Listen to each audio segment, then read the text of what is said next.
Inspector Job Kunyapidi kwa pole pole, aste wanaondoa ile hiyo ya heshima.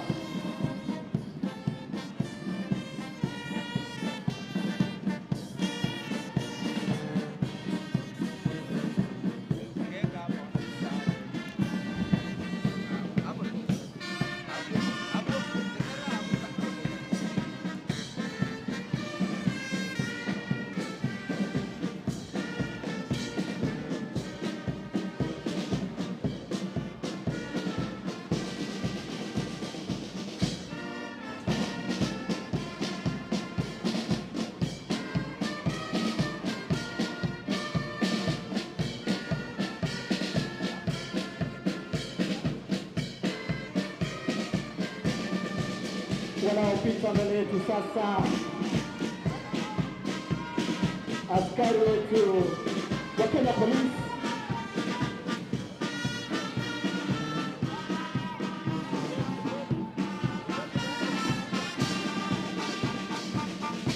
Chief Inspector Miongo pale ya platuka wa kikosi chetu cha Kenya Police, aste wanafuata wana Arati Kisii wakiongeza hapo na ndugu yetu Gusii today Arati Kisii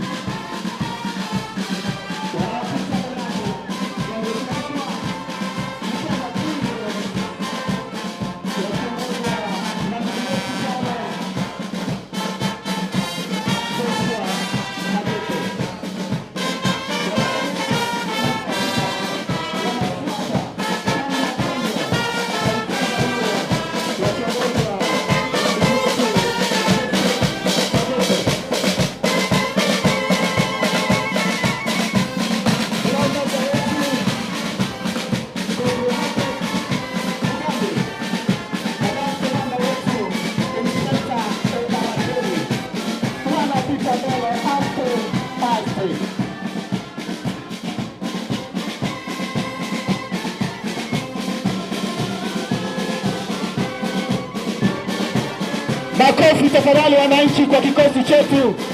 Naomba tafadhali wageni wetu wa heshima.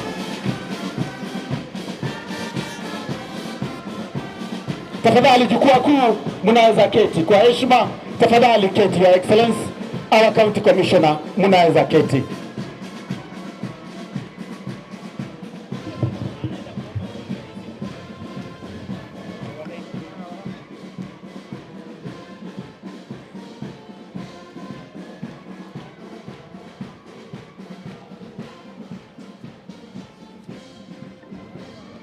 Baadaye tukishapata maombi, wageni wetu wa heshima, wageni wetu wa mwaka huu Prisons Band watapata nafasi ya kutupea tumbuizo wanaoita display.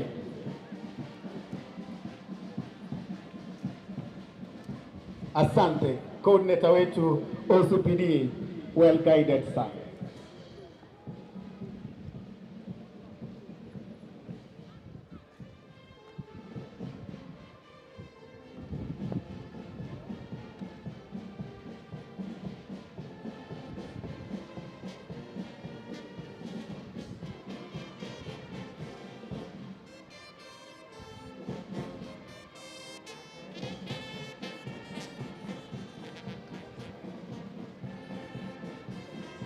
Kuna display pale ambayo ni entertainment part of prisons. Watatufanyia display ambayo ni ya kipekee kwa heshima yenu wageni wetu wa siku ya leo. Ni ya kipekee na itafanyika tu hapa na pale Embu anapoketi rais wa Jamhuri tukufu la taifa yetu ya Kenya. Display ikiongozwa na Drum Major Kobro Margaret Mugambi na Inspector David Oparakedi. Kenya Prisons, nafasi ni yenu.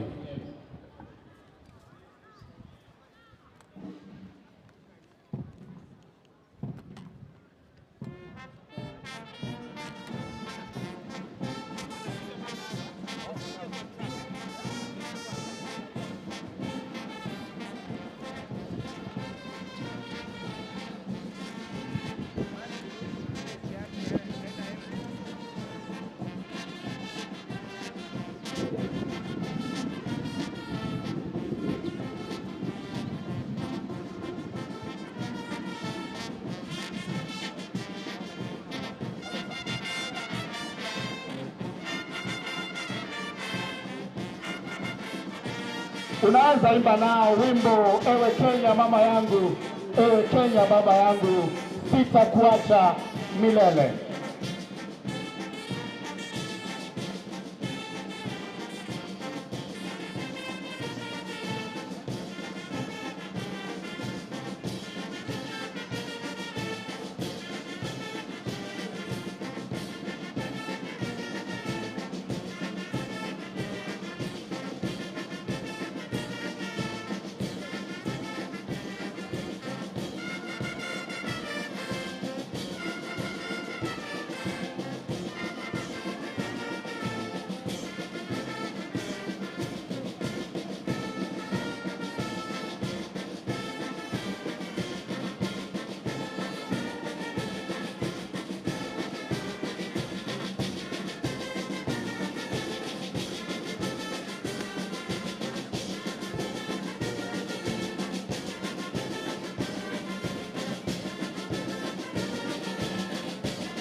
So that tells us what a man can do.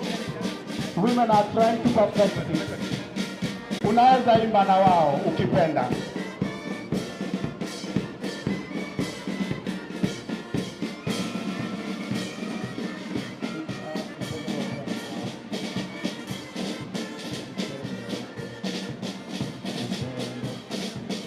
G7, G6 pale juu, wapigeni makofi wanapowaletea heshima pale juu tafadhali.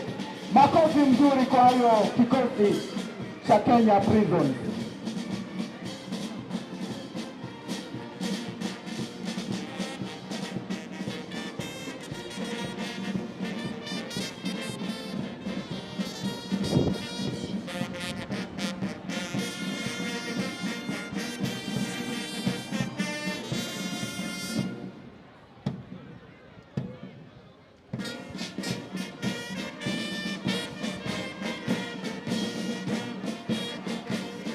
Naitwa display ya nguvu sana kwa kwaya yetu, wageni wa heshima wetu Kenya Prisons, wonderful display.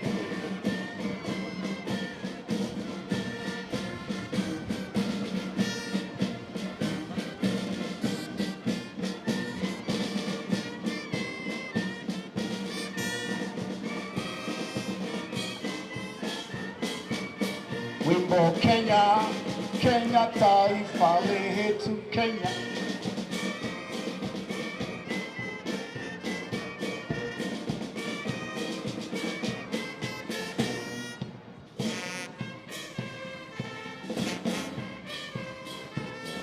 Kenya nchi yangu. Thank you very much. Nice, very nostalgic, courtesy of Kisii Prison.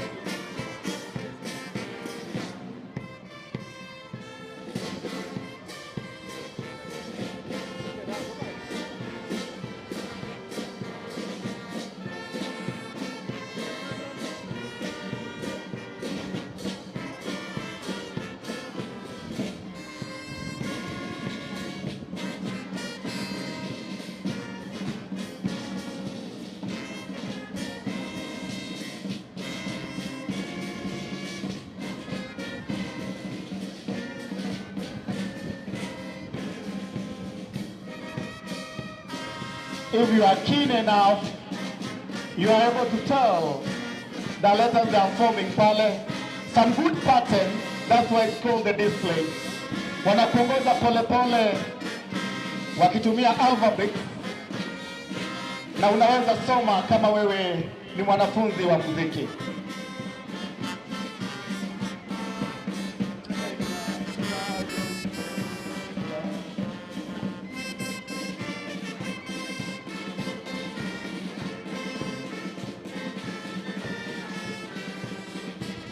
wimbo Kenya nchi tunayoipenda daima.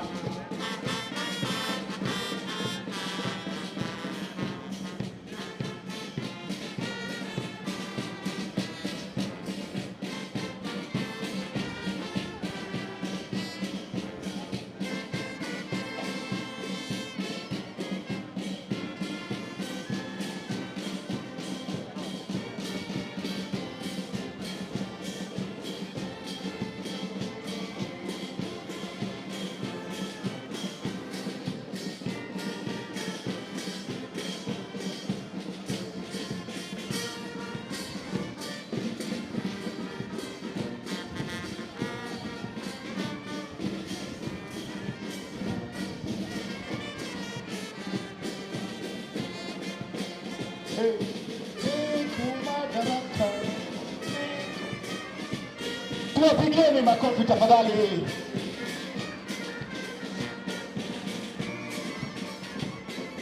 Such an honor for our chief guest to witness this wonderful display. It's happening here because of the love of Kisii.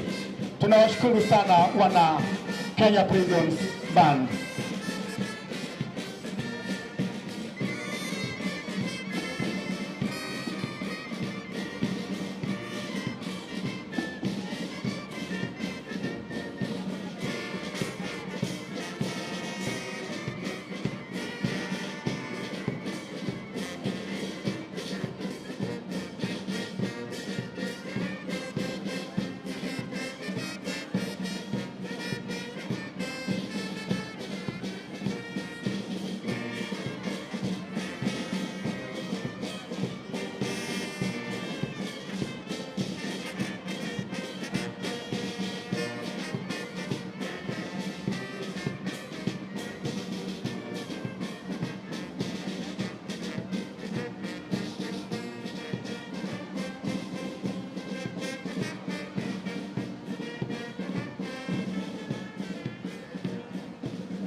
Anaingia Mama County, Mama Doris Donya Toto anajumuika nasi katika uga huu wa Gusii Stadium.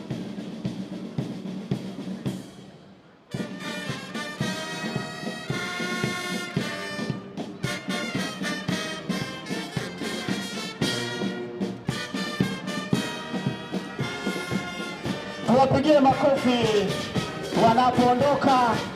Makofi mzuri tafadhali, shangwe na vigelegele mama tuwapate. Nice. We sincerely thank you for such a wonderful display. Our Kenya Prisons Band. Kwa wasichana wetu wa Kereri Girls na wasichana ambao wamejumuika na sisi, katikati pale kuna wasichana. Basi soma kwa bidii, kesho utakuwa ni wewe. Na asante kwa kufika.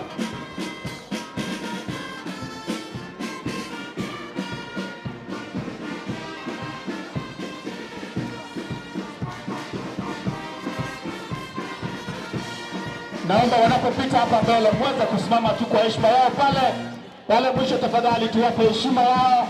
Ile hema ya mwisho simameni tu kwa kuwapa heshima. Asante, asante.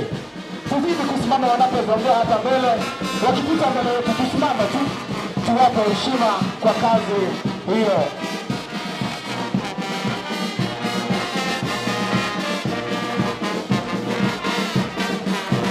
Makofi, makofi, makofi tafadhali. Asante. Thank you very much. Our band.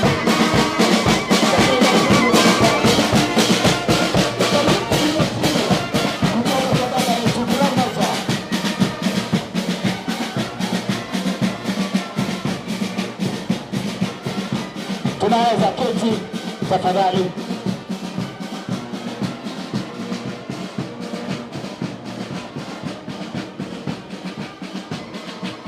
Asante, tuketi jukwaa kuu.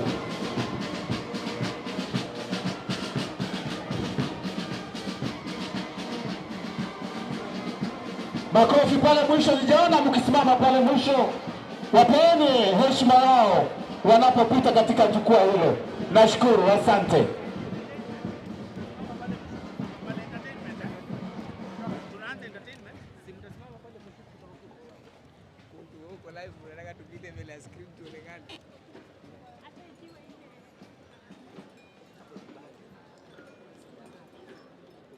Asante.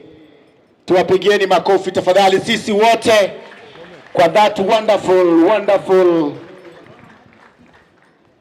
display kutoka kwa wageni wetu bendi ya Kenya Prisons. Your Excellency, our Governor Paul Simbarati, the First Lady of the County Government of Kisii, Mama May Arati, our County Commissioner of Kisii County, Mr. Tom Injere, the Kisii County Women MP, Mama Donya Doris Toto, our Deputy Speaker, honorable members. Kwa heshima yenu wananchi wapendwa, tafadhali tusimame ili tuweze kupata maombi rasmi, tufungue sherehe hii muhimu ya Madaraka Day makara ya 60. Napenda kumpisha sasa Mhudhiru Harun ambaye ni mwakilishi wa Muslim community kutoka jamii ya Mosque aweze kutongoza kwa dua. Karibu Sheikh Mhudhiru Harun wa jamii Mosque. Karibu. Good morning. Assalamu alaikum wa rahmatullahi wa barakatuh. Naam. Alhamdulillah wa salatu wassalamu ala rasulillah Muhammad bin Abdullah wa alihi wa sahbihi wa man walah, ma ba'd.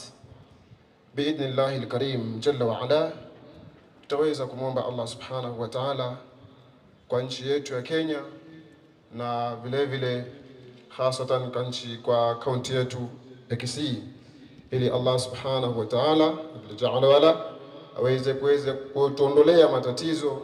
Hali ya uchumi sasa hivi imekuwa mbaya, imedorora zaidi.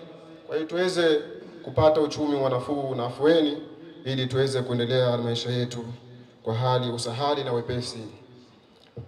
Rabbana taqabbal minna innaka antas samiul alim, tub alayna maulana innaka antat tawwabur rahim. Rabbana zalamna anfusana wa illam taghfir lana wa tarhamna lanakunanna minal khasirin. Ewe Mola wetu, tuondolee matatizo katika nchi yetu. Ewe Mola wetu, tuondolee matatizo katika nchi yetu. Tufungulie matatizo katika nchi yetu, tuondolee balaa katika nchi yetu.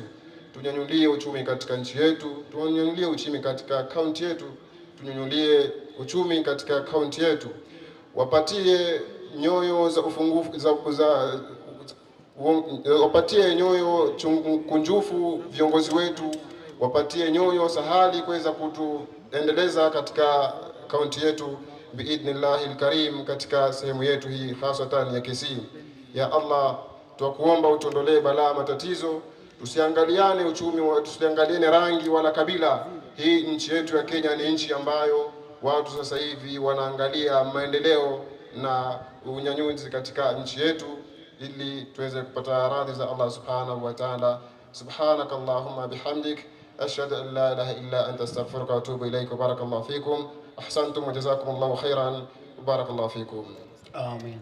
Kipenda tukiwa tumebaki tumesimama, Bishop Dennis Nyambegera Bitown Tita wa Truth Vision Church atatuongoza kwa maombi ya Kikristo. Hebu tuamini na tuombe. Baba Mungu, katika jina la Yesu tunakushukuru kwa miaka 60 ambao ulitupea uhuru wetu wa nchi ya Kenya. Viongozi waliosimama kwa kupigania uhuru, walio hai na waliolala, tunasema asante kwa ajili ya baba zetu. Umekuwa Mungu wetu tangia mwaka huo mpaka sasa. Umetubariki na nchi yetu na viongozi. Tunaombea rais wetu wa Kenya, naibu wa rais na viongozi wote, ukaendelee kumbariki. Mungu wetu, mpe hekima. Asante kwa county government yetu ya Kisii, mheshimiwa wetu Simbarati na naibu wake Bwana Monda. pamoja na mawaziri wote na viongozi. Tunaomba Bwana uendelee kuwapa uwezo na mamlaka na hekima yako, waendelee kuongoza nchi yetu ya Kenya kutoka juu mpaka chini, pamoja na wananchi wetu. Uendelee kutubariki, utukumbuke wakati mgumu wa hali ya uchumi. Bwana uweze kuzungumza nasi, nena nasi kwa utukufu wako, na ubariki kanisa lako, na neema yako izidi kuongezeka katika nchi yetu jumla, hasa kwa Kisii County.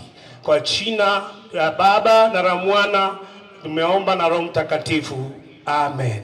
Atatufungia Archbishop John Orina Umangi wa Anglican Church of Kenya. We continue to pray. Lord God, you are the builder of all things. May our leaders work together harmoniously and not get sidetracked by partisan politics. Help our leaders and help us not to be divided, but to commit working cooperatively for the common good of our people. Give our leaders and us humility and respect for one another. When our leaders have different opinions and agendas, help them find good ground and find ways to compromise. Help our leaders to be mutually supportive of one another. Lord, we bring our governor, Simba Arati, the county commissioner, and other leaders in different positions before your throne of grace. May they find mercy and grace before you as they look for the solutions to different problems that are affecting our people in our county. May the governor find the right advisors that will give him wise counsel. Expose and remove from people around these leaders that are up of no good. May all their counsel be exposed and destroyed, and may this county prosper and our nation. For this we ask in faith through Jesus Christ our Lord. Amen. Amen. Kindly let's be seated, our chief guests. Wananchi wapendwa, tuketi. Ningependa sasa wa chief guests kuwapeleka katika sehemu ya pili, sehemu ya matumbuizo kutoka kwa kwaya zetu mbalimbali, na ningependa sasa kuwakaribisha tunaoshirikiana nao waweze kutuongoza katika sehemu hiyo. Ndugu yangu Fred na Umar, chukua hiyo sehemu ya matumbuizo. Karibu.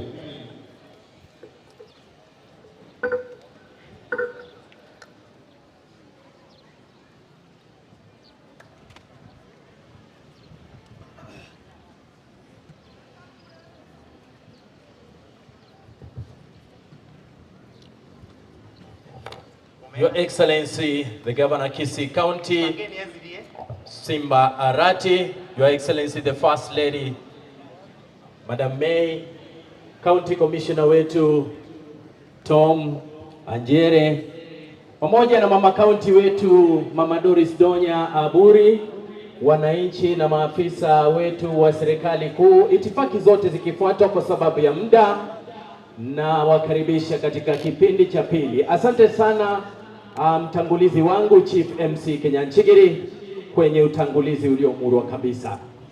Your Excellency, tutafungua mkutano na kwaya ya Lutheran kutoka kule Bonchari ambayo itatupa wimbo wa kwanza wa kumtukuza Mwenyezi Mungu. Ningeomba twende kwa haraka kidogo. Karibu. DJ.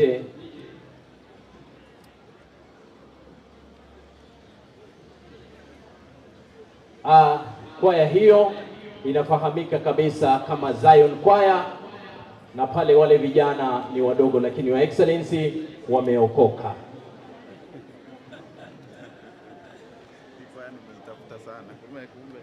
DJ tafadhali.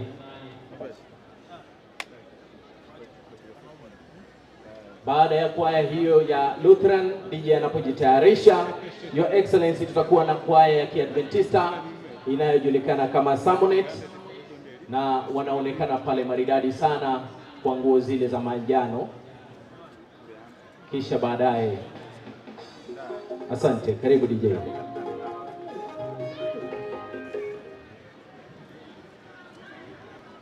Inaonekana kuna mushkil. Kuna mushkil, tuweke kwaya inayofuata tafadhali wanapojipanga. Pale mwisho tafadhali, kuna kelele pale. Tunaomba hapo katika hema hiyo ya G1 pale tutulie tafadhali. Maafisa wetu wa usalama waambie wale wananchi waende kule, kuna nafasi kule mwisho. Kuna nafasi kule mwisho katika G12, G13 na G11. Asante sana. DJ, tuko tayari? Tunapozidi kujipanga Omari pale wale wana serve chakula pale pengine waende pole. Aha, kuna mlo pale. Nafikiri gavana alikuwa amefanya maandalizi ya soda na mkate. Tafadhali tutulie, tusisabu wakati huu. Mashujaa wetu wangelala, Kenya tungekuwa wapi? Walipigania Kenya, uhuru tukaupata. Wangeliogopa mateso, uhuru tungepata wapi? Walipigania Kenya, uhuru tukaupata. Wangeliogopa gereza, uhuru tungepata wapi? Walipigania Kenya, uhuru tukaupata. Wangeliogopa mzungu, uhuru tungepata wapi? Walipigania Kenya, uhuru tukaupata. Wangeliogopa na kifo, uhuru tungepata wapi? Walipigania Kenya, uhuru tukaupata.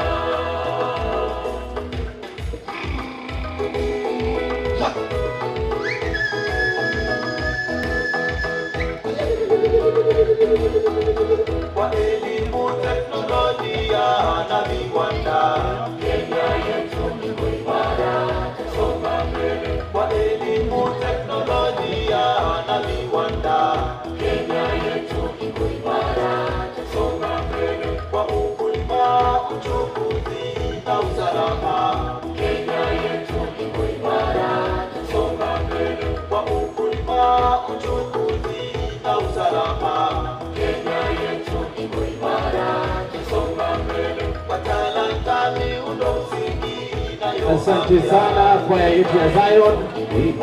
Asante sana. Kenya yetu iko imara. DJ fade out. Thank you. Asante. Makofi tafadhali kwa wana Zion. Kenya yetu iko imara, inasonga mbele. Kidogo kulikuwa na mchanganyiko na mtafaruku pale, lakini Your Excellency, wacha tupate kwaya hii ya Kiadventista Samonet. Nafikiri mtatupa wimbo wa Mungu tafadhali, kwa sababu tunahitaji kwenda katika mpangilio huo. Samonet SDA Choir. Baada ya hapo, Your Excellency, tutapata Kisii Primary wakiwa na wimbo wao wa kitamaduni.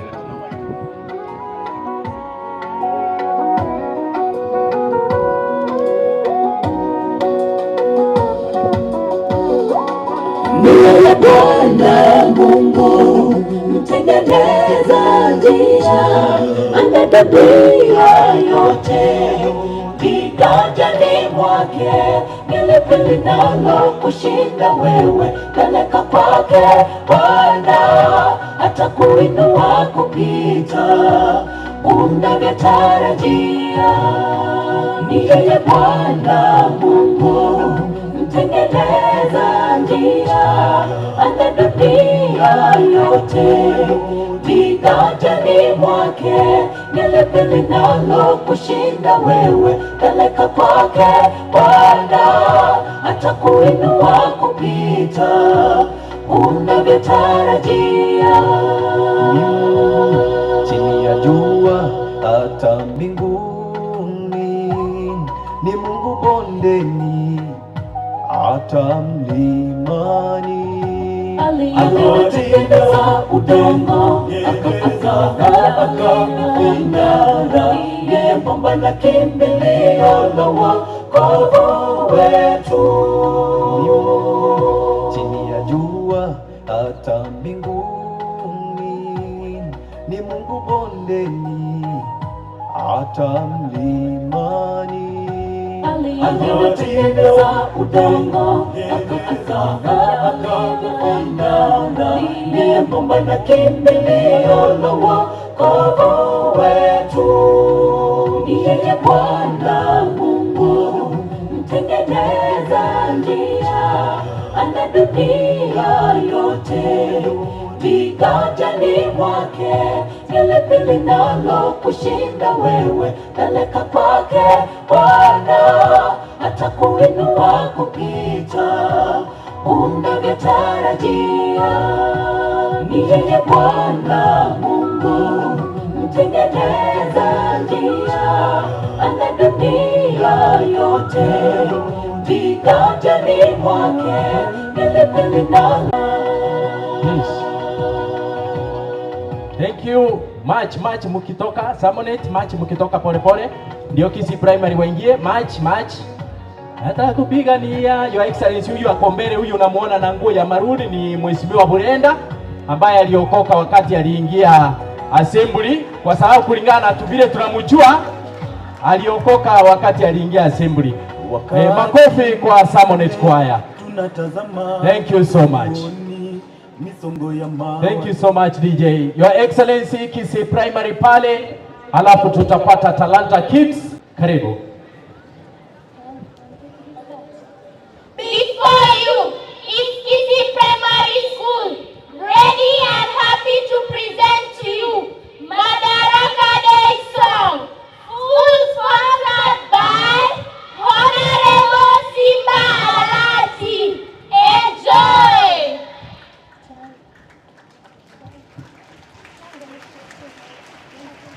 Wakenya wote tuko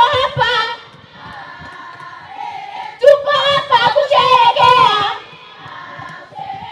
tangu tulipopata uhuru. Tuko hapa kusherehekea Simba wetu yuko hapa kusherehekea mwana wetu yuko hapa kusherehekea MCS yuko hapa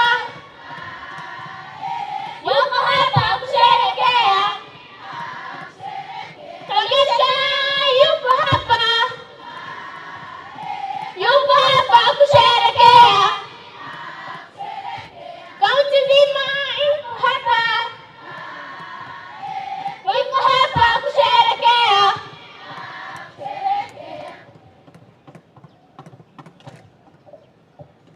Onya wakalete orore mbawe ikabweke ye Patongo ya ito Ekaunti ya ito Onya wakalete magendara rogo ikabweke ye Uno mwana Makofi tafadhali Kisii Primary. Tenga mdomo sawa kagotia. Tenga ise. Tenga gochi ise. Si. Talanta Kids na nyinyi cheza na hiyo wimbo mkiingia. Talanta Kids. Yes.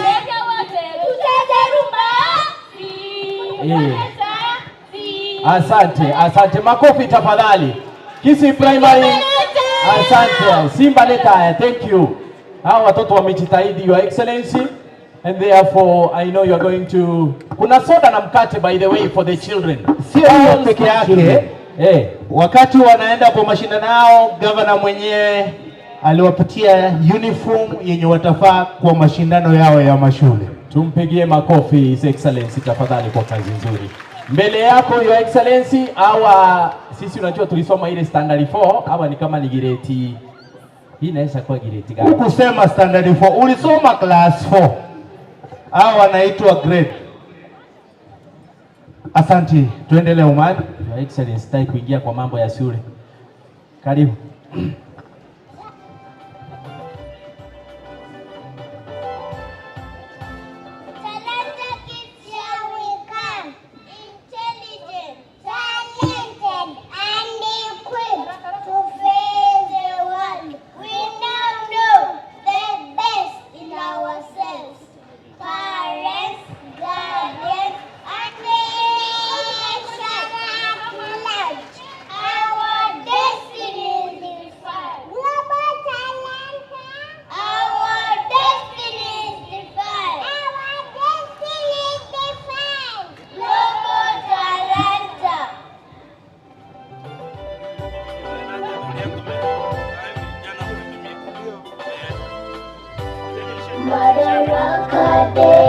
tunasherekea sisi watoto tukipenda Kenya.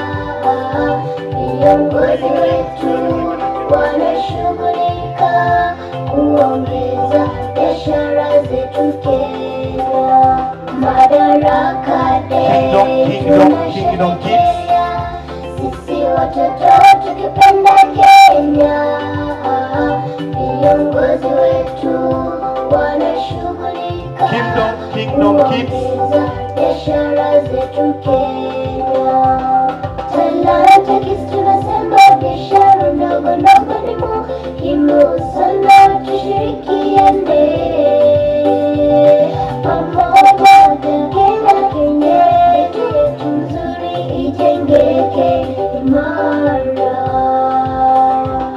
Talanta Kisii tunasema biashara ndogo ndogo ni muhimu sana, tushirikiane pamoja.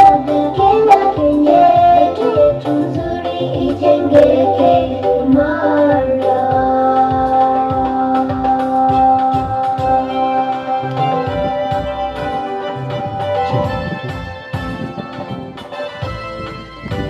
Leo Kenya inaadhimisha. Makofi tafadhali, wasaidie kwa makofi pole pole wakiondoka namna hiyo. Talanta Kids, Your Excellency, wanafunzi ambao wana vipawa vya ajabu. Asante sana. Asante sana Talanta Kids. Thank you so much. Kwaya ile ya Nyantrago Huang isonge mbele hapo. Nyantrago Huang. After Nyantrago tutapata ile ya kwaya Kimasai pale. Asante, asante DJ. Asante DJ. Tupate kwaya ingine next. Makofi tafadhali. Watoto wao wamejaribu sana. Mari, naona watoto wamechukua mic. Wamejaribu kabisa. Kuna watoto wamechukua mic hapa. Haya, sawa basi. Hao watoto wimbo wani, mnaimba wimbo gani? Hao watoto DJ wanasema Kenya ni yetu. Safi, safi. DJ, patia watoto Kenya ni yetu tunapojipanga. Kunradhi Your Excellency, ni kama wameguzwa na roho, kwa hivyo wataendelea. Kwaya ile ya Wuhan Nyantrago kutoka China. Kule China nimeeleza kwamba ni mji Your Excellency unaitwa Nyantrago Wuhan. Sijaona kwaya hiyo, ikaribie.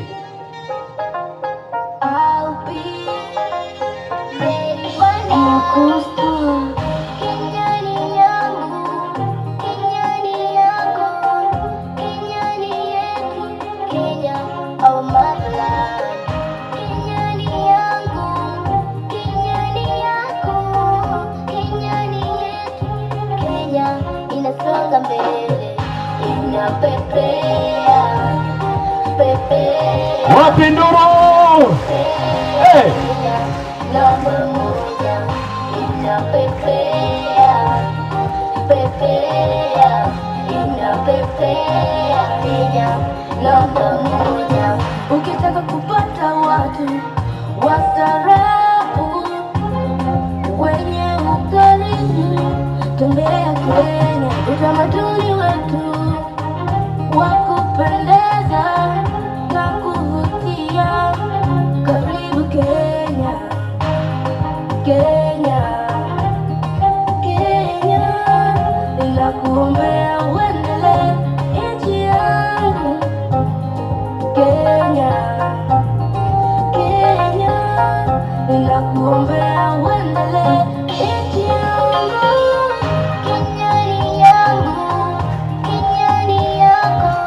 Wape makofi ya kile wanapomalizia. Kenya ni yangu. Kenya ni yetu. Kenya inasonga mbele, inapepea, pepea. Maridadi kabisa Your Excellency. Asante sana, asante sana. Asante sana. MC mwenzangu, yes. Unapopanga watoto wengine wameingia hapa wanaitwa Komai. Msichana huyu ako grade 2, kijana ako grade 4. St. Teresa's wanasoma huko Kiumbu. Makofi tafadhali. Kwa heshima kama utaniruhusu, hao watoto wangekuja hapo kwako wakusalamie. Naam. Unajua hata neno Aya. Waje tu, unajua dawa ya gavana ni gavana. Hao watoto wako sawa. Waje tu. Haya, hii inaitwa wanapoendelea gavana amesema kila mtu hapa soda na mkate, yani hiyo na maji lazima apate. Kwa hivyo ni baada tu ya mkutano na watu wapate lunch. Kwa hivyo msikuwe na wasiwasi, zinakuja kabisa, ziko njiani. Hatutakuwa na wasiwasi wowote. Your Excellency, tumeshukuru sana, lakini hawa waheshimiwa hawa mnajua wanashangaa kunaendaje. Mheshimiwa Donyo, usijali, tutakunywa soda na mkate. Haya, twende. Right, barabara kabisa. Hayawe huwa leo kiwa sikukuu ya Madaraka, kuwasherekea mabingwa waliyepigania uhuru. Tunawakaribisha wanafunzi wa Komai, burudika nasi. Asanteni.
Asante sana, asante.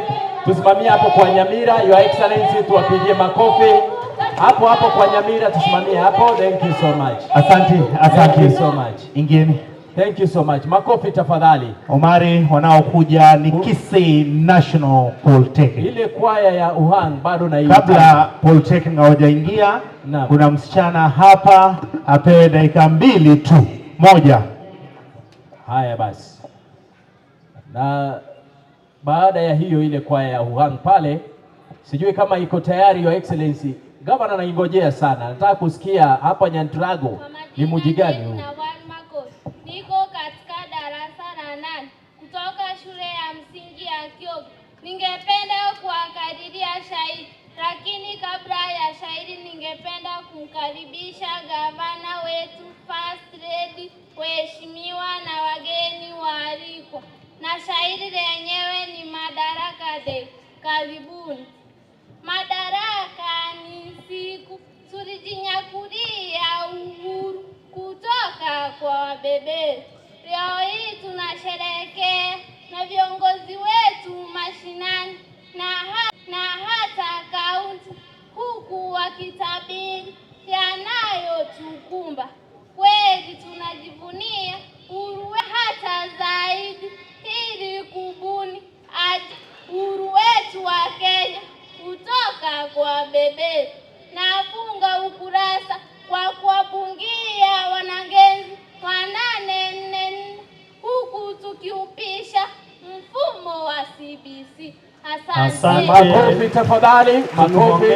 Tumuhongere mwanafunzi huyo wa shule ya msingi ya Kyoge. Naam. Hongera sana. Jukwani tunawaletea wanafunzi wetu kutoka chuo cha kiufundi Kisii National Polytechnic. Karibuni. Ayo muraba no mutambe ngaye,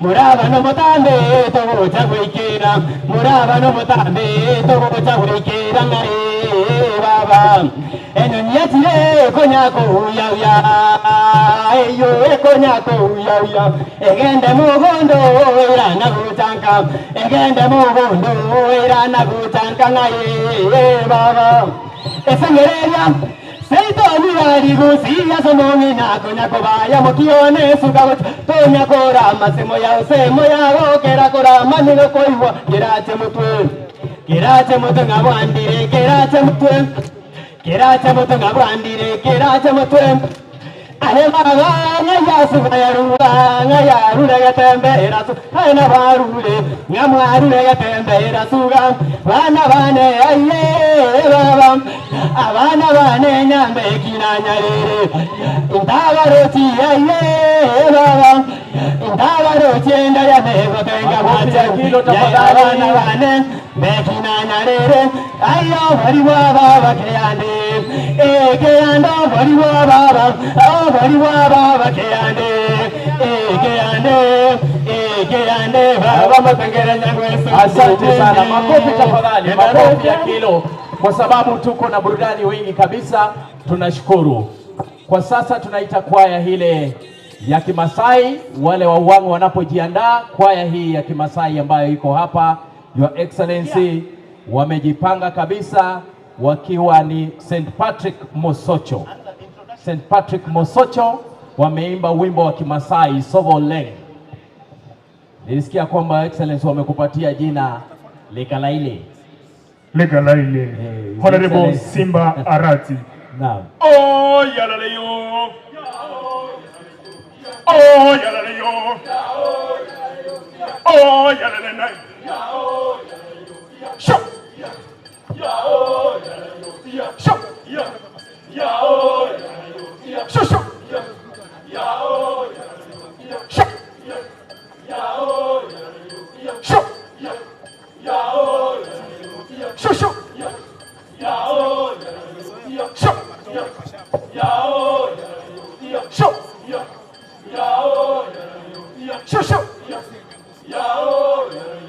Wake up on the table, get there. Wake up on the table, get there. Show. Show. Show. Show. Show. Show. Show. Show. Show. Show.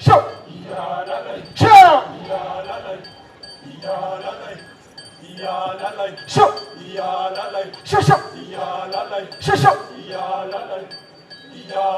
Show. Show.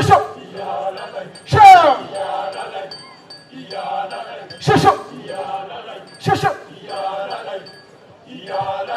Ajabaja monza yo. Ajabaja monza yo. Anga yo.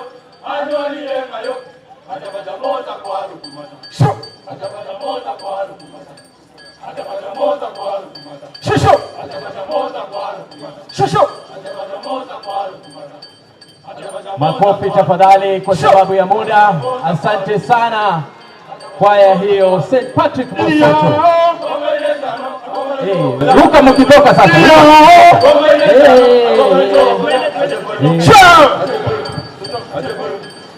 Ruka mkitoka. Naona First Lady amefurahia sana kuona hawa jamaa kutoka kule St. Patrick Mosocho.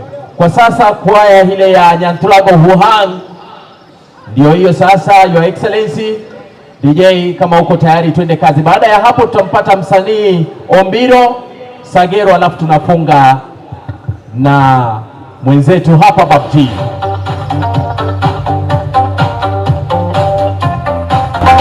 All the way from the Wuhan Nyantulago.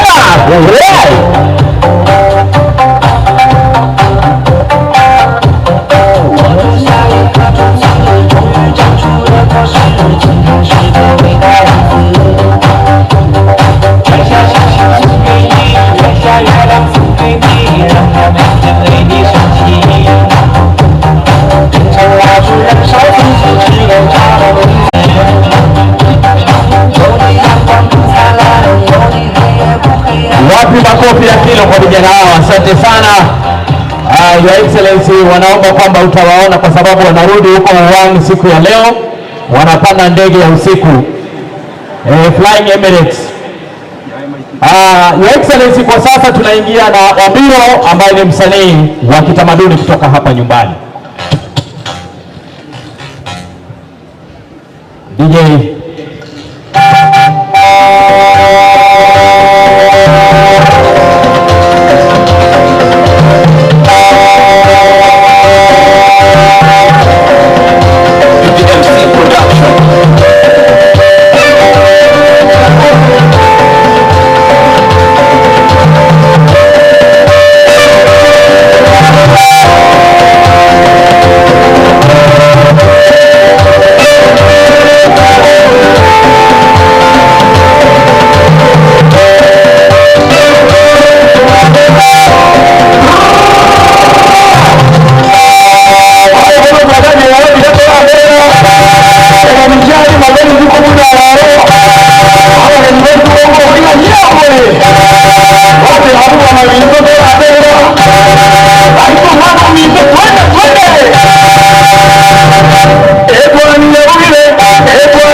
bila shaka yuko pale Sayino Man Pepe, Your Excellency, all the way from Monyakone Kirwana Junior. Wapi Sagero Man Pepe huyu hapo na ile kwa huo muziki. Baada ya Sagero moja kwa moja tutakwenda kwa Kereri Girls, nasikia wako pale, ndiposa tufunge na Babji. Kumbuka wanaume wa tag of war, Your Excellency, wako pale na raundi hii wameleta ile kikombe ambayo ulisema. Ni majamaa wanakula mayai kilo moja. Sorry, sio hawa, nafikiri ni wale wa fire. Vile vile tuko na kundi hapa, ukumbuke Kereri Girls vile vile muje twende Man Pepe DJ. Yes, mbale ngabaga sema tukuruwa Governor First Lady Madaraka, karibu sana. Watokera twatobeke tukinya bahiria. Twagenda rigera. Bali moja tu Simba Arati amekojero. Malizia. Thank you. Bali moja tu Simba Arati riato. Nyani yangu. Bali moja riato na vijulia kama na basedi.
Makofi ya Sagero ya kilo kabisa. Hivi ndio wana wengi vichuya. Kama hiyo tukimia. Hivi ndio wana wengi vichuya. Na hii. Asante sana, makofi tafadhali ya Sagero. Unajua ya mwisho inaenda aje? Omar. Hii tunaicheza wakati gavana anatasa. Basi. Ndio hiyo. Ukiona hivyo Your Excellency, namwona speaker anacheza mzuri sana. Kereri shule yetu ya upili, Your Excellency, wako pale na One Piece. Baada ya hapo tutampata Babji, kisha baadaye tutafunga na Tag of War. Kwa hivyo Fred, tutaenda katika mpangilio huo tafadhali. Kereri, karibu sana. Na najua gavana anapenda wanafunzi hao wa Kereri, hata juzi amewatunuku. Huenda hata kajiunga nao.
Uko tayari?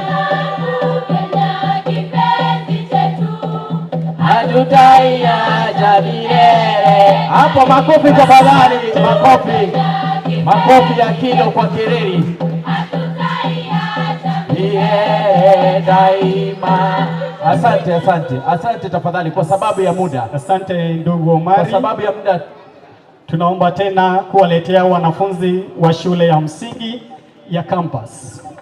Karibuni kwa wimbo, na tunafahamishwa kwamba tutarefusha kidogo muda wa burudani kwa sababu sherehe kuu inaongozwa naye rais, bado hotuba haijasomwa.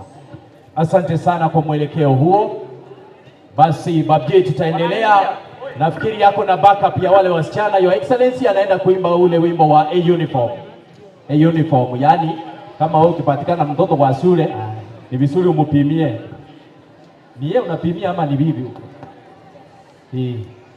Babji? Asante sana.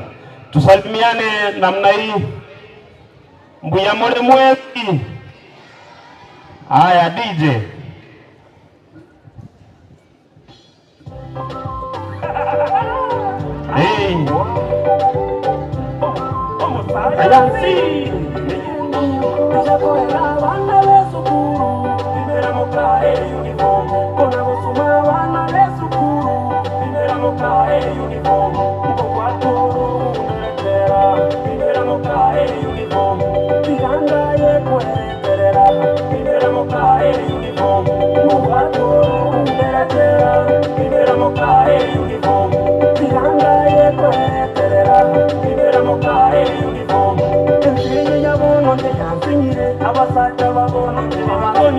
umuguri mwaroni ombe uyenilinda bana basome abasacha babaire mutanzuru bataitaba tubakire sane uniform bataitaba n'ababaye form umusayansi mwaisomere yabakire moye terandote urasare cy'abantu bugima kiroto babwate n'umwakirinya wanyoro umwana bwate umwana depression yato takitwana abayobozi baite bakorera amasacha y'abakorera abakorera abana b'esukuru bibera mu kahe uniform kona gusuma abana b'esukuru bibera mu kahe uniform mubatoro umberekera bibera mu kahe uniform bihangaye kwerekera.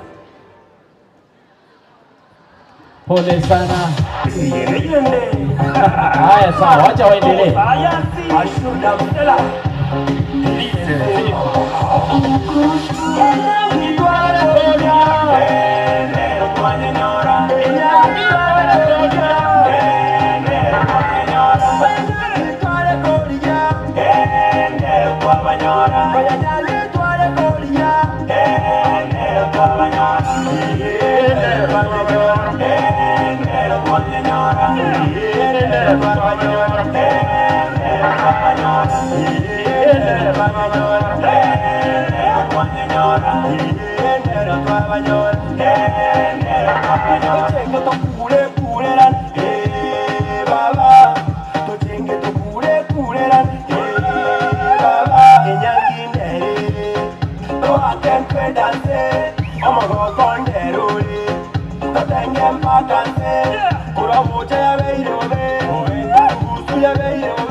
Makofi mheshimiwa Brenda pale.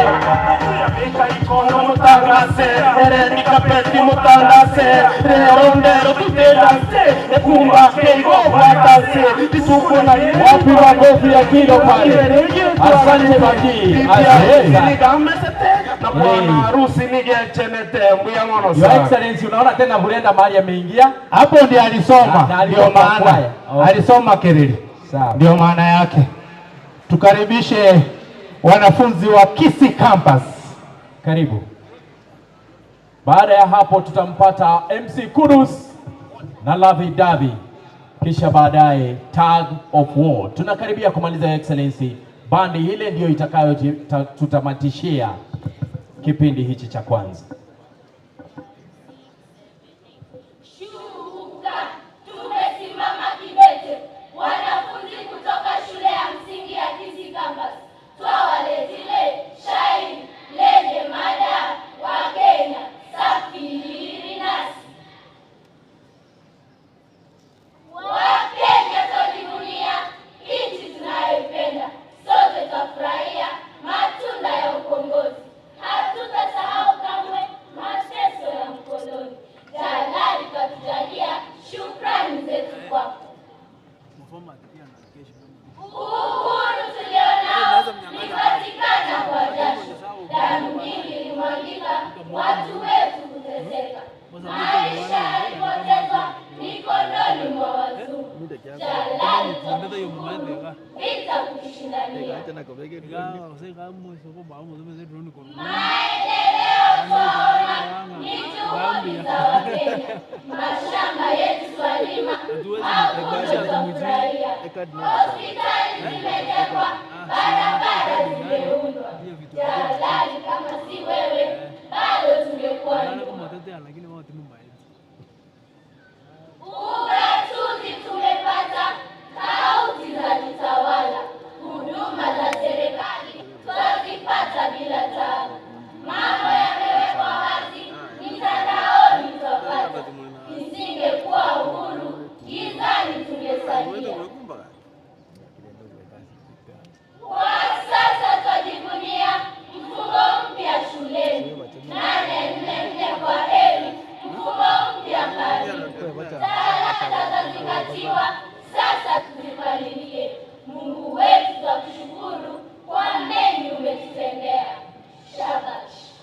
Makofi tafadhali kwa wanafunzi hao wenye shairi la maendeleo. Your Excellency, nafikiri kwamba shairi hilo limepangwa vizuri. Kwa sasa tumpate MC Kudu na yule binti wetu anayefahamika kama Lavidavi wakiwa na wimbo wao. Nafikiri ni raundi ama ni gani? Tukatotoa raundi wewe. Safi. Tukatotoa raundi. Asante sana. Naona MCO Mungu amefurahishwa sana na huo wimbo wa raundi. Yeye ni kama, yani ni wimbo unakupa tumaini, Your Excellency, kwamba hata kama una kitu raundi hii utapata. Kwa sasa tunaingia katika tug of war ambapo First Lady naambiwa kwamba atahusika katika kuvuta kamba. Sasa sijui kutaendaje hapa. Yeye unajua hii timu ni yake. Naam. Hii timu ni ya First Lady, Your Excellency the Governor. Yes. Mbele yetu ni Kisii County tug of war team. Wanadada wetu na vijana wetu. Naam. Kule Kisumu mashindano ya kitaifa ya wafanyikazi, tug of war women won the trophy ya portion 1 Kenya mzima. Wapigie makofi tafadhali hao wanadada. Men wetu walikuwa portion 3, vile vile tuwapigie makofi. Sasa leo tunataka kuona girl child na girl boy, tuone nani ana nguvu. Wananchi mpige makofi. First Lady anakuja kuvuta kamba. Abanginambalege tieke. We, kama wewe ni mama mwanadada, nyoosha mkono juu. Tumsalimie First Lady. Ndio huyo First Lady ameteremka. Makofi tafadhali. Bwana Fred. Hawa akina mama wanaolewa ama huwa wanaoa? Wanajulikana kama Champs East Africa, sababu ukicheza kwa nyumba uende ukalimwa. Ndio walishinda kikombe East Africa kule Rwanda. Wewe ukiangalia si wamekula vizuri. First Lady anajiunga nao pale, wacha tuone ni kina nani watashinda. First Lady anakuwa obvious kwa Your Excellency, uko na kibarua kigumu hapa. Tunamkaribisha kwa team. Yeye ndio player number 1 kwa timu yetu ya Tago. Msiangushe nyumba ya His Excellency. Ako sawa, amefanya mazoezi. Hakikisha nyumba imesimama. Welcome First Lady. Nashangaa kuna mheshimiwa Donya hapa. Refa ni nani? Kenya Nchigiri angekuwa refa ingekuwa afadhali kidogo. Tunaomba waziri wa michezo na CEO wa sports waje hapa. Hao ndio marifari leo. Lakini mheshimiwa Donya, Mheshimiwa Donya yuko hapa anakuja. Akuje hapa, yeye ndiye atakuwa namba 2 nyuma ya First Lady. Ukiona fans hapo wanaume wameshindwa. Unaona wanaume hawa? Wanaume leo majamaa mtajua mjui. Fans mwenyewe hapa ni kilo 320. Kwa hivyo mambo itakuwa Chief kuja, wewe ndio unaanzisha game. Waziri wa michezo aje hapa, patiana frimbi kwa chief. Refa ni nani? Refa atakuwa waziri wa michezo akisaidiwa na CEO wa michezo Madam Elina.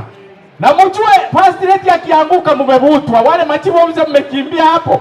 Wewe abatari rudi kwa kiti.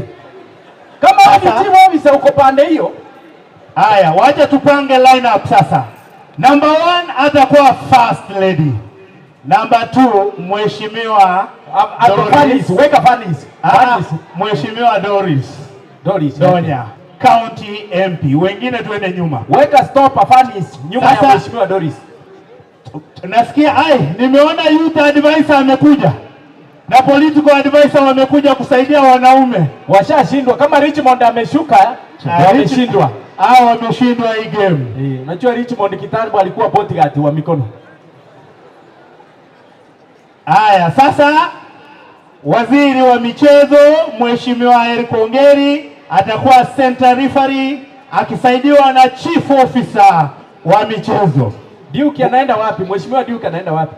Mheshimiwa Duke anaingia kwa wanaume na amevaa tai, sijui itakuwaje. Hata kuna mheshimiwa wetu hapa. Haya, sasa mheshimiwa Boya amekuja na mwenyekiti wetu wa culture hapo hapa. Sasa political advisor anakuwa fourth referee, kuchunga mtu asiibe hii game. Haya, tuko tayari sasa. Haya, tuko tayari. Nyoosha mikono kama mko tayari. Asante sana. The other side, tuko tayari. Asante sana. Kulingana na sheria ya mechi hii, tuna sheria, lakini kwa sababu ni entertainment, tunafurahisha wananchi, ndio tunafanya. Nikisema ni kubeba kamba, ni kubeba kamba mpaka msikie frimbi. Haya, beba kamba. Kaka Fred, naomba technician wape, kuna cheering squad ya first lady pale. Cheering squad. Mic. Haya, angalia dada wa mwisho vile anajifunga kamba. Your Excellency, dada huyu anafanya upande wa administration. Yeye ndio anka wa hii timu yetu ya tug of war. Anaongoza vijana hapa, ndio yule alikuwa parade commander, Inspector Geoffrey, ndio yule alifuta na aliyefunga. Eburiembe first lady akianguka umeenda nyumbani. Najua hakuna haja tutanganyane. Hakuna haja tutanganyane. Wale machimu obise mko kwa pande ya first lady. Haya, MC toka hapo. Toka tu, huyu anapiga filimbi. Wewe songa. Waziri ka. Embure wewe shika tu lakini ujiburute. Haya, waziri sogea hapo. Tumebeba kamba. Are you ready? Are you ready? Gavana yako tayari? Fred, peana mic kwa huyo madam sasa. Amoja, gavana yako tayari kuona mechi? Ako sawa. Na county commissioner yako tayari? Kuna mwenyekitari wa kumpima, Dr. Tujo? Dr. Tujo akae tayari. Alinde hiyo maneno. Haya, 1, nikisema 3, mkisikia whistle we start pulling. 1. Chivo biseli nasika. 2. 3.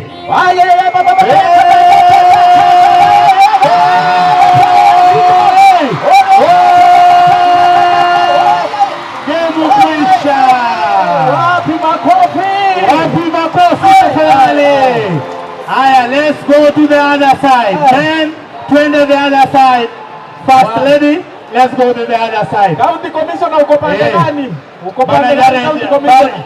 Manajare Dangweni ambaye ni team coach wa hii team, panga line vizuri. County commissioner uko pande gani kwa sababu His Excellency anajulikana ako wapi? County commissioner, county commissioner bwana Tom ako pande gani? Sasa sijui yako upande gani, gavana atatuambia. Haya, tusonge. Mashabiki tukae nyuma. Mheshimiwa tukae nyuma. Na mkumbuke hii timu iko sawa. Iko sawa. Huo ni huo wimbo wa Kichina umeimbwa na yule dada. Mpe mic pale. Tunapojipanga. When I fall down you pick me up. When I am. Haya. Huyo dada anaimba wimbo wa Kichina pale. Akizidi kuimba, men, are you ready men? Thank you. Richmond, kwa nini umetoka? Richmond rudi. Richmond ndio mwenyekiti wa hizi timu. Yeye ndiye ameweka lunch bana. Yeye ndiye anapeana lunch kwa timu mbili. Okay. Haya, men, are you ready? Niko tupepe kamba, waziri hapo tayari.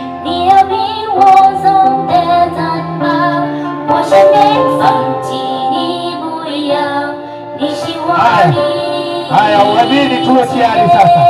Asante dada yangu. Waziri, songa karibu. Asante. Haya, ladies, are you ready? Player number 1, first lady. Player number 2, county MP. DJ. Kidogo mziki. Haya. Men, are you ready? DJ tulia kidogo. The other team, are you ready? Hold the lock. Tuko bambamba. Haya, nikihesabu 3, waziri anapiga filimbi. 1, 2, 3.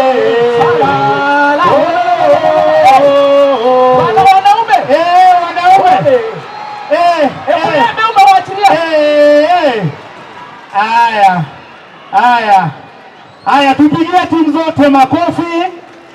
Haya, naomba timu zote kwa heshima tusonge pamoja. Haya. Kwa heshima kwa hizi timu zilishinda kikombe. Naomba waziri na chief officer wasogee mbele. The two captains tafadhali mupeane kikombe to the patron wa team first lady. Kwanza naomba captains mupe timu chief officer ape waziri. Haya basi, kwa baada ya first lady kupokea kikombe ndio itafika kwa gavana. Sasa naomba tag of women 2022 champion position 2, position 3 Kenya, hand over the trophy to the chief officer. Kidogo kaka Freddy. Yes. Kidogo tu, baada ya muda mfupi tutapeana kikombe. Naarifiwa kwamba kidogo tu kuna kikombe kingine kimebaki. Kidogo tu Nitashukuru sana. Kidogo tu. Makofi tafadhali. Asante. Kwa hivyo tutafanya hiyo ceremony baadaye. Baadaye kidogo. First lady, patron wa tag of war team, thank you so much. May you now go back to your main dais.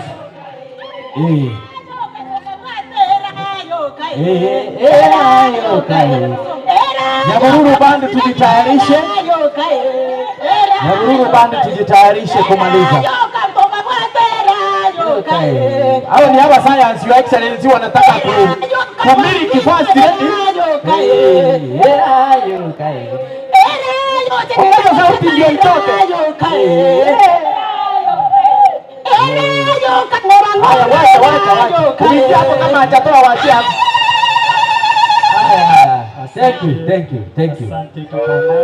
Karibu ndugu yangu, tuletee band ya Nyahururu. Your excellency ndio inafunga ukurasa huu ninapopeana kipasa sauti kwa Chief MC Kenyan Chigiri. Ataendelea muda mfupi tu baada ya bandi hiyo. Tumeshukuru sana kwa kuandamana nasi katika safu hii. Je,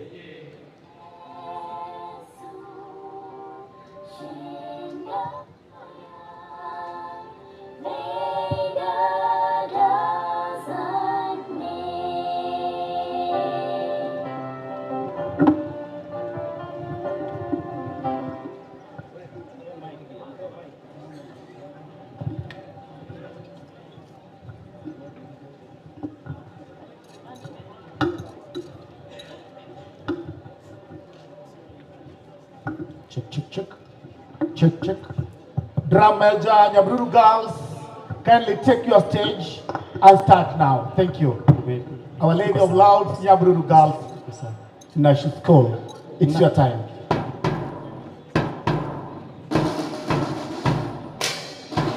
Hiyo ni bendi ya wanafunzi wetu wa Nyahururu Girls, shule ya kitaifa ambayo katika mwaka jana imekuwa na alama za wastani 8.6.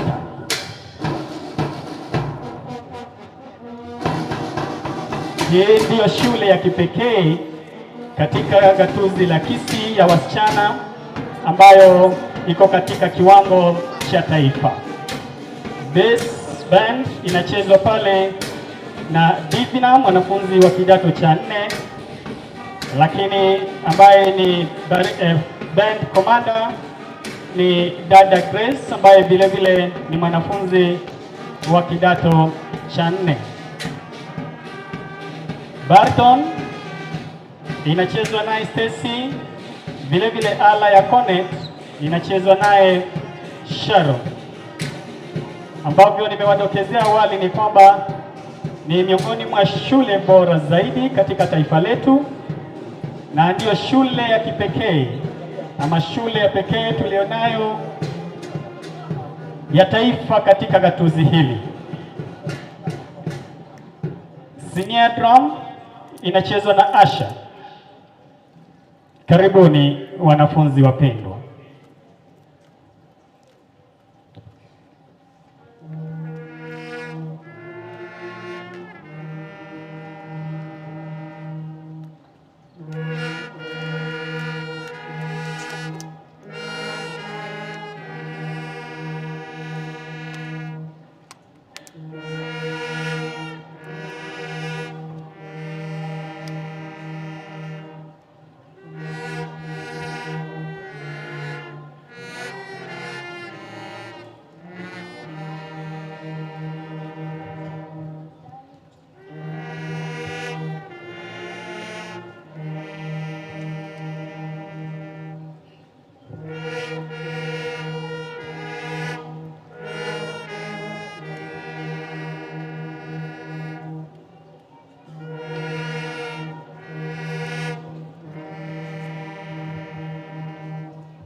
Naam, asante sana wanafunzi wetu wa shule ya upili ya Nyahururu Girls.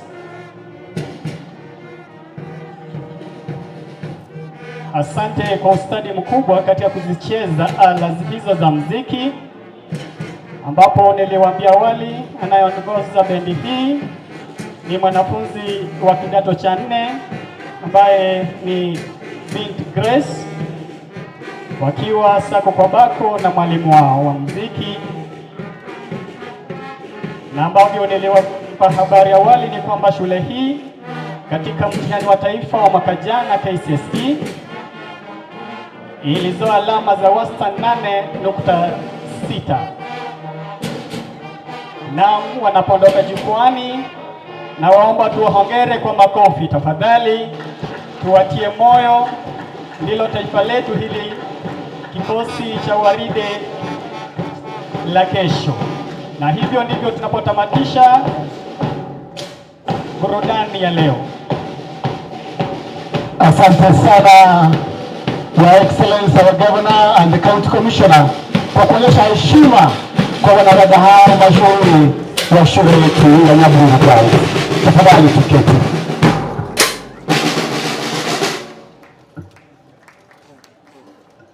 Naomba tafadhali tuweze kuwapongeza kwaya zetu zote kwa kazi nzuri ya kufana. Tafadhali makofi kwa vikundi vyetu vya entertainment. Your Excellency our Governor,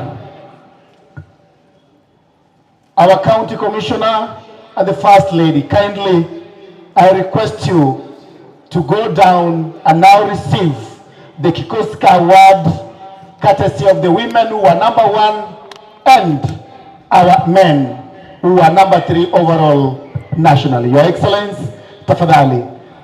Sports Minister, kindly join His Excellency the Governor as he receives that trophy. Tafadhali. Asante ndugu yangu, Your Excellency the Governor, the Kisii County men Tagogo, vijana wako wenyewe, wafanyi kazi wako ambao uliwatuma kule Kisumu kufanya kazi, walifanya kazi, walivuta, na wanaume kutoka kaunti zote 47 za Kenya wakawa nafasi. Asante sana. Naungana pale pia chairman wa Sports, Youth and Social Services Mheshimiwa Edmond from Bugeka, pia chief officer wetu wa vijana, michezo na tamaduni anaungana pale. Ningeomba tafadhali captains, MC mwenzangu, kabla Your Excellency with the County Commissioner, we request you shake their hands before wakupatie vikombe. That is champion tag of war Kenya mzima. You are, they must be very lucky. I've yearned for so many years to shake the hand of the governor. Maybe when they grow up, yes, 2047, one of them might be the governor there. We wish you well. Your dreams are valid. Yes.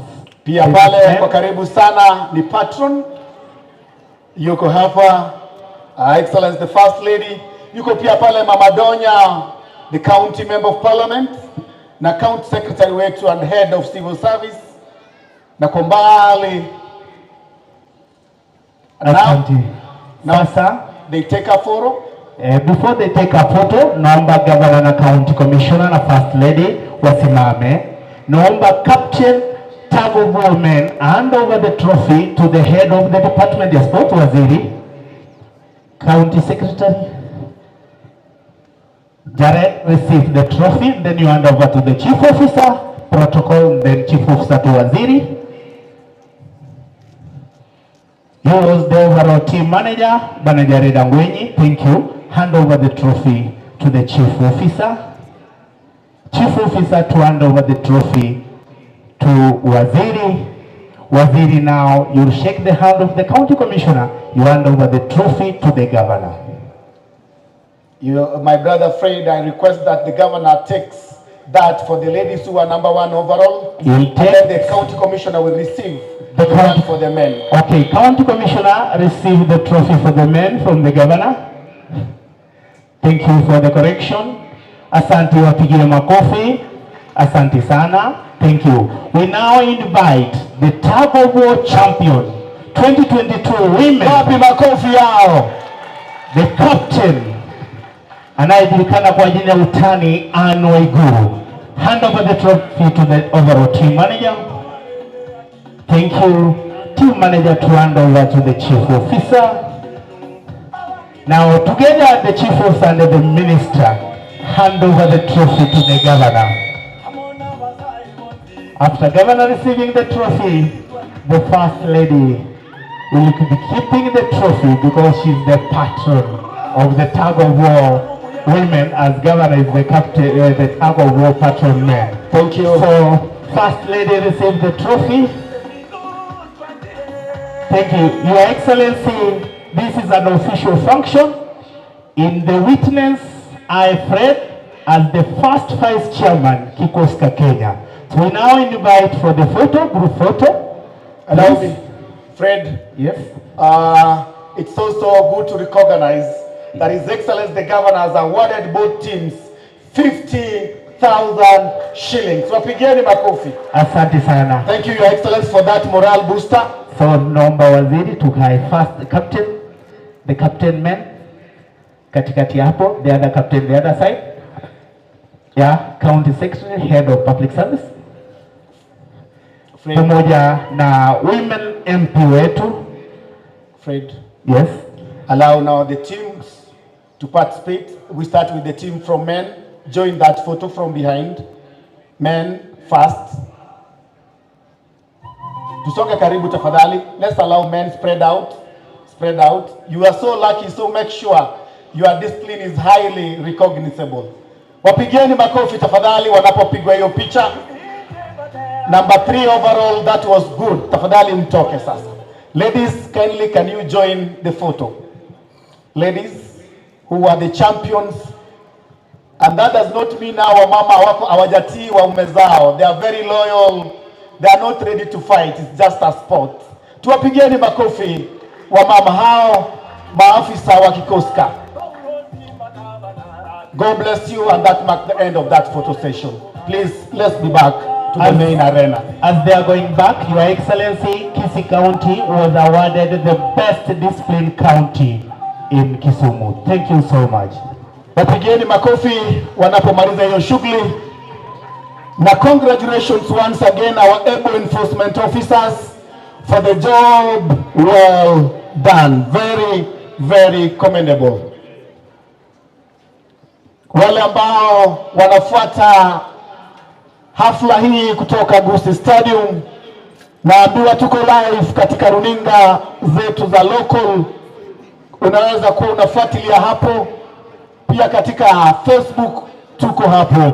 Unaweza tafadhali tusimame wanapoingia wageni wa heshima kwa heshima yao wanaporudi katika ukumbi kuu. Karibu sana. Welcome. Thank you. Let's be seated. Asante. Your Excellency, our chief guest, allow me now, with a lot of respect and humility, to invite the Deputy County Commissioner for Kitutu Chache, for Kitutu Central, Madam Elizabeth Atemi, to help us run the program from here. Thank you, Madam, and welcome. Thank you. Mr. Juma and your fellow MCs for running beautifully the session of entertainment. I think the guests, you can attest, we've been entertained with very high caliber kind of entertainment. Our guests,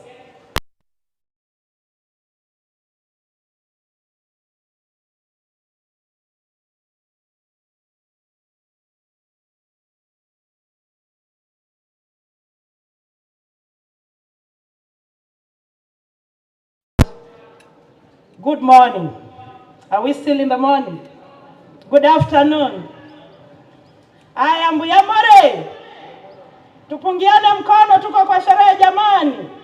Tumeingia katika sehemu ya pili ya sherehe hizi ambapo ni kupokea hotuba kwa wageni wetu wachache. Baada ya hapo tutasikiza hotuba ya gavana pamoja na hotuba ya Mheshimiwa Rais. Bila kupoteza muda, ningependa pia kurecognize kamati andalizi. Sherehe hizi zimeweza kuandaliwa na kamati, wageni wetu, kamati ambayo ilihusisha agencies nyingi ikishikamana national government pamoja na county government. Kwa hivyo tunawapa pongezi wale walioshiriki katika hiyo sherehe. Ningeomba msimame muweze kupunga mkono, wageni wawaone tafadhali. Nyinyi ndio mlipanga hii harusi. Nafikiri harusi imeng'aa. Asanteni. Thank you so much. I want to welcome the first speaker, ambaye ni Deputy Speaker wa County Assembly yetu ya Kisii, Honorable Jacob Bagaka. Welcome, and kindly recognize the MCAs. Thank you.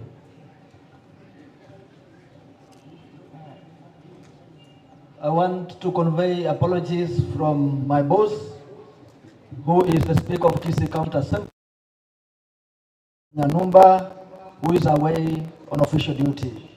My name is Honorable Jacob Barongo. I am the MCA for Masige West and also the Deputy Speaker for Kisii County Assembly. Your Excellency,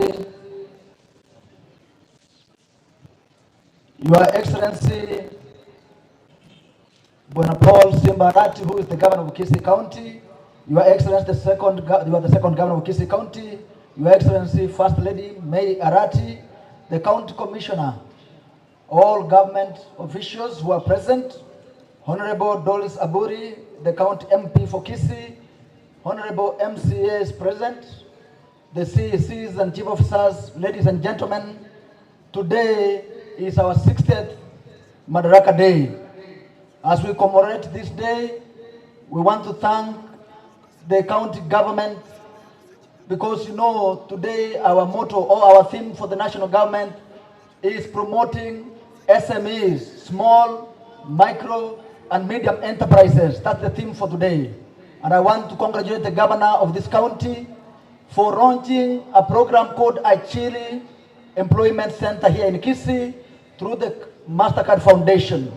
This and many other programs will be able to change the lives of our people. But then I have to ask a question, especially to all of us, to our forefathers. They fought for this Madaraka Day in 1963. 60 years later, we need to ask ourselves questions. One of them being, we are fighting high taxation. We are fighting now many issues to do with poor governance, and we need to work together as the people. Instead of fighting for Keroka, as Nyamira and Kisii County, we fight for reduction of those taxes. Our honorable women MPs here, very soon in the national government, there will be a finance bill. This finance bill seeks to increase taxation to the common mwananchi. I want to ask that you, plus 9 other MPs from Kisii, vote no against that bill, because itaongeza ushuru kwa watu wetu. Sisi kama wa Kisii tunauliza MPs wetu wote baka ne tax ilia comment tego tokonya ndurigo chore serikali echugo tuonjokera etoko chore serikali ekonyo mwananchi. Igo tukuru Kisii, we are saying no to the finance bill. Bwana Commissioner, we are not fighting the government, but you are saying no because I don't need a house in Nairobi. How are you going to create employment opportunities by taxing a mwalimu in any primary school and taking the houses to Ruaraka? We are saying no to that, and we are saying we must change the narrative. Allow me now to invite one of the MCAs, that's the MCA for this ward, Honorable Manyenye, to say a word before I introduce the rest of the MCAs. Thank you. Asante sana Deputy Speaker kwa kunipa nafasi. Your Excellency the Governor, leo ni siku yako, wewe ni mgeni wetu wa heshima. First Lady Mama May, Bwana County Commissioner na timu yako, Mama County, waheshimiwa wenzangu wa bunge letu la Kisii. Leo ni siku ya muhimu. Siku ya Madaraka ni siku ya muhimu. Miaka 60, wakati nilikuwa na miaka miwili, sasa niko 62, Your Excellency, hata mimi nimejivunia kukanyaga kwa carpet ile nyekundu leo. Kwa sababu hiyo ni Madaraka ile tulipata. Your Excellency, kwa ruhusa yako unipatie dakika 2 tu ninene mambo matatu tu. La kwanza ni kukuomba na county commissioner, security imekosa katika tauni yetu. Siku hizi kuna wizi wingi katika tauni yetu, na tunataka tusaidiane na security committee na kupitia kwako tufanye ile patrol ilikuwa inafanywa kila wakati katika tauni yetu, wafanyabiashara wapate nafasi ya kufanya biashara yao. La pili, Your Excellency, tauni yetu imekuwa kama huko Mkuru wa Njenga. Bombe imejaa katika tauni yetu, huko kwa stage, kila pahali. Tunataka tusaidiane na madawa ya kulevya. Sasa tauni yetu imekuwa kama Mkuru wa Njenga. Tunataka tuangalie hiyo maneno, tuhamise pombe haramu na madawa ya kulevya.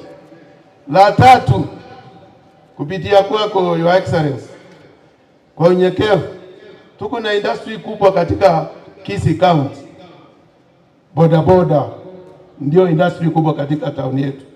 Tunataka nyinyi mketi na county commissioner na sisi wote viongozi wa Kisii tuone vile industry itaweza kufanya biashara yao na amani, wapendane kwa sababu ni watoto wetu. Kama wiki iliyopita niliona mbaya sana, kwa sababu watu yote tauni walikuwa wanakimbia. Your Excellency, kupitia kwako tunataka ulete grupu zote pamoja, hii biashara iendelee. Kumalizia, machokora wamejaa tauni yetu, wengine wametoroka kutoka Nairobi, wamejaa hapa na ndio wanafanya uhalifu, wanajiita machokora lakini ni waizi. Wametoka matauni mengine mbalimbali, wamejaa tauni yetu. Kwa hivyo Your Excellency, au si maneno yangu, kwa sababu leo ndio ilikuwa siku yako, wewe ndio mgeni wa heshima, na ulisa kwa unyenyekevu msaidiane na serikali kuu na county commissioner tuone hii maneno vile itakuwa. Asanteni wananchi.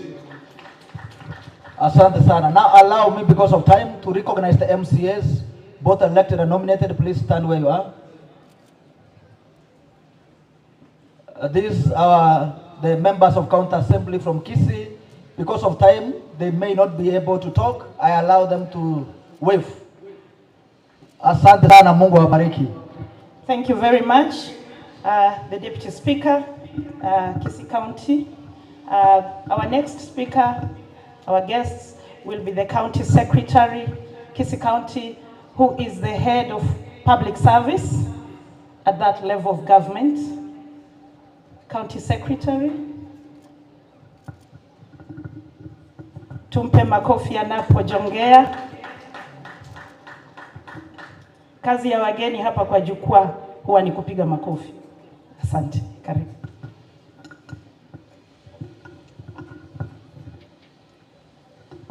Asante, Madam DCC. Our Governor, Honorable Paul Simbarati, our County Commissioner, Mheshimiwa Tom Angire, First Lady,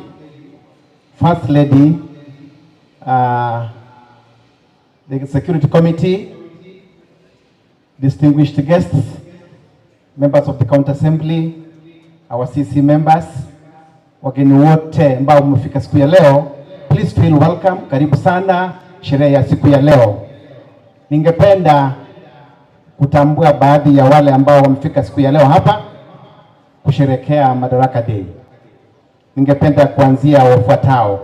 Our principals of schools ambao mko hapa, tafadhali msimame wale mko hapa. Asante, hebu tuwasalimie, let's wave. Thank you, principals who are here, thank you so much. Kupet officials, not officials, wale ambao mko hapa, nimeambiwa mko hapa. Asante, wherever you are, thank you so much. We have Kenya National Chamber of Commerce and Industry, ufanya biashara ambao mko hapa. Tafadhali ndio hao tuwatambue kwa kusalimia. Asante sana. Ningependa kuwatambua pia wafuatao. Kuna wafanyikazi wetu wa serikali, kuanzia directors, sub-county administrators ambao mko hapa. Hebu simameni please, you wave, simameni wale mko hapa. wasalimia wafanyikazi wetu wazuri wa kazi wa county government. Thank you, feel appreciated wherever you are. Thank you so much. Ningependa pia kuwatambua advisors wetu, advisors wa governor ambao mko hapa, pia na GDU, Governors Delivery Unit. Please mameni, this is a critical team. Salimia umati wa watu, salimia, please wave back, wasalimie. This is a critical team, delivery and advisors of His Excellency the Governor. Ningependa pia watambua chief officers, our chief officers. Please mameni mahali mko. We have 14 chief officers, Your Excellency, they are all present. Please tuwasalimie chief officers wetu, wasalimie, asante. We appreciate your work. Thank you so much, chief officers. Finally, ningependa kuwakaribisha mawaziri, CC members ambao mko hapa. We have 100% Your Excellency representation, the house. Salimieni wananchi, salimia hao please. These are the ministers, mawaziri wetu wanaochapa kazi na governor wetu. Thank you so much. We have distinguished people in the house here. Mheshimiwa Steve Saboke, tena kwani abantu. Wave. Salimia Steve. Steve is a multinational civil servant who's worked out there and currently also advising the county government. Steve, we appreciate you so much. Tuko na Vicky, uko wapi? Vicky alisimama akaangushwa, lakini bado anaendelea na kazi. Vicky Onderi alisimama women rep na bado ni kiongozi wetu ambaye anatusaidia zaidi. Asante Vicky. We have our Vice Chancellor, Professor John Akama. Please msalimie vizuri kwa sababu he has done so much for our county through the university. Yesterday, Your Excellency, we launched 3 books done by him. He's contributed so much to our society, our community, our Gusii. He's done so much right up in terms of our community. We appreciate you so much. My role was to recognize and appreciate all of you that have come today. Madam Liz, come forward. Let's continue with the program. My name is James Ntabo, the County Secretary and Head of Public Service. Asanteni sana. Na Mungu awabariki sherehe ya leo. Thank you. Asante kwa makofi hiyo kidogo. Okay, thank you. Our chief guest, the next speaker is our honorable member of Parliament, Mama Doris Donya Aburi. Makofi yanapojongea kutunenea mama ambaye ni women rep wetu mahali hapa. Makofi tena. Asante. Governor, County Commissioner, all officers, abantu baito ba Kisii County, happy Madaraka Day. Sweethearts, why are you sad? Happy Madaraka Day. Najua sweethearts kwa kufanya ekeiridiato. Happy Madaraka Day. Thank you very much. Wazee wetu, happy Madaraka Day. Tunajua wazee kupitia egechuli. Happy Madaraka Day wazee wetu. Ukweli sai ni ngumu watu washerehekee Madaraka Day kwa sababu uchumi ni mbaya. Circulation of money in this country, hata kwa kaunti yetu bwana governor, hakuna. Hata mumesikia watu wako njaa, hakuna viriliato, hakuna virulia. I would request our governor hizo pending bills ambazo zimesimama, contractors wapate pesa, at least tukue na money in circulation, ndio watu wafurahie. Ama mnasema namna gani? Pili, leo ni ngumu upate hata mzazi anachapa mtoto eti amekula kwa jirani kwa sababu hakuna chakula. Mzazi mgani atachapa mtoto eti amekula kwa jirani na hakuna unga? Hizo ndio shida ambazo Wakenya tunapitia. Mimi kama Mama County, I want to assure you from Kisii Stadium, I'm not going to pass or vote for the finance bill. Sababu kila kitu ni tax. Kitu sijaona tax iko mingi na mtanisamea kidogo ni hizi free condoms ambazo zinapeanwa kwa choo. Lakini sanitary pads ambazo watoto wetu wanatumia, tax iko juu. Kwa hivyo hakuna kupitisha hiyo finance bill, wenyewe wataona vile wataishughulikia. Pili, you would rather die fighting than dying forever. Today Mama County from Kisii Stadium, wacha nikwambie ile shida ambao wananchi wa Kisii tuko nayo. Tuko na shida ya maji, at least imetatuliwa kidogo. Shida ingine ni ya stima. Mimi nikiwa one of them, I made an application to Kenya Power. Unapewa quotation ya 2.2 million. Kama mimi nalipa 2 million, nyinyi mtafanya aje mpate stima? Ama mko na stima? Sisikii kama watu wanaongea. Mko na stima? Oh, naona stima at least mmepata. Hiyo stima inafanya kazi kwa all the time. So kama Mama County, nikikuja kwa hizi events, nasikia zile shida ambazo watu wetu wako nazo. Tukienda kwa county huko juu kwa national government, we write statements, at least watu wetu wanasaidika na kuishi kwao kunakuwa rahisi. Kama sasa tungekuwa na stima, watu wanafanya farming ya chicken, ampati shida ya kupata chakula. Tukikuwa na maji, mnafanya irrigation, watu wanapata chakula. Those are the major things ambazo tunataka. La mwisho, Mama County, pesa zetu zinakuja. Kila mtu akona shida from national government ya kupata pesa. Pesa zinakuja mashinani through the office of the governor, zimedelay. Pesa ambazo zinakuja kwa members of parliament through CDF, they have delayed.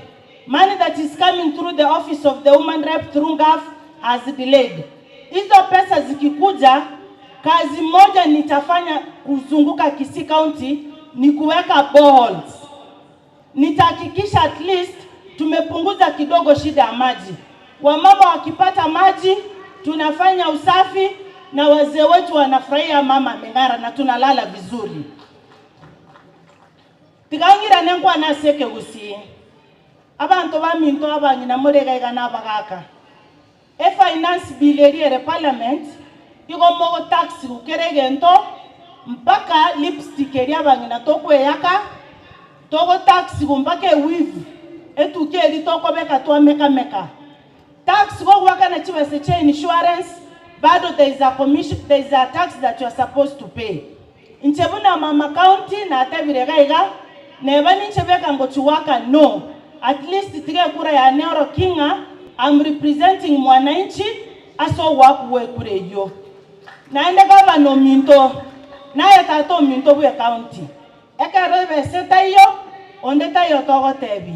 Vesa teyo, circulation of money teyo. Karabante baga tengire ga igo hoteli, batenga weta go sebaruwe sadaka nonyena abantu be kanisa.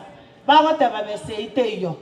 Bono, asa abantu bali maybe baigete go kolegasi. Osa abantu bali pending bills chabo shiro through the MCS. Morolebu na mora konye at least to a circulation of money in Kisii County.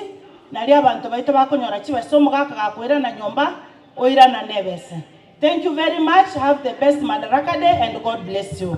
Makofi. Asante our women rep. Wananchi wapendwa pamoja na wageni wetu. Ningewaomba tusimame mahali popote tulipo, maana amefika wakati wa kusikiza hotuba ya gavana wetu wa jimbo hili la Kisii. Ningeomba tuweke makofi 1, 2, 3. Karibu sana Your Excellency, fungua. Asante. Welcome.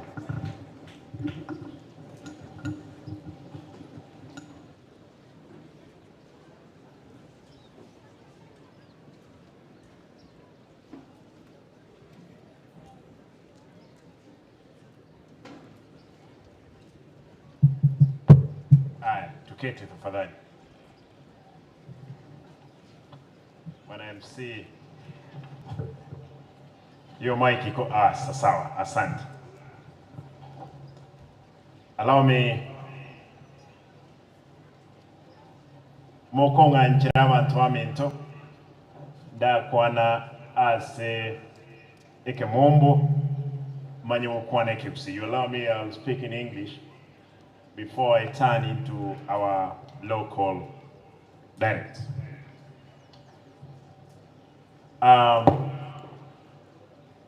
The Kisii County Commissioner, Mr. Tom Ajere, Honorable Deputy Speaker, Honorable County Women, Member of the County Assembly, members of the County Executive present, distinguished guests, ladies and gentlemen,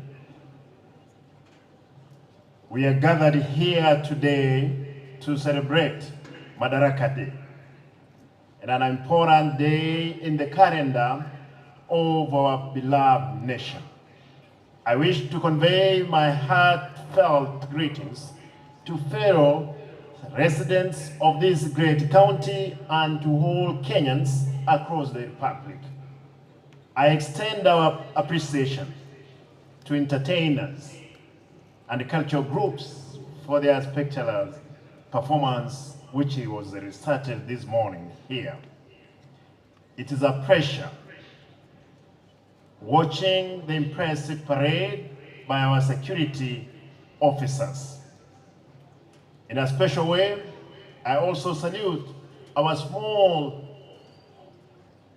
older traders for the impressive turnout to witness this momentous occasion. People are seated there, majority are our business women and men of this town. Karibuni sana, asanteni kwa sababu ya kuja. Today we celebrate the 60th anniversary of the day in 1963, when we attained freedom from the British colonial rule. On this day, we attained freedom, which is the most precious of all human desire. Therefore, we have every reason to celebrate that moment in history when Kenya was granted internal self-rule. The greatest achievement of independence was forging different ethnic communities into one nation. The attainment of independence gave us our common identity as Kenya. For years, our forebears fought to liberate our nation from colonialism and imperialism. They have immense sacrifice for our independence, and some paid the ultimate price, which was death.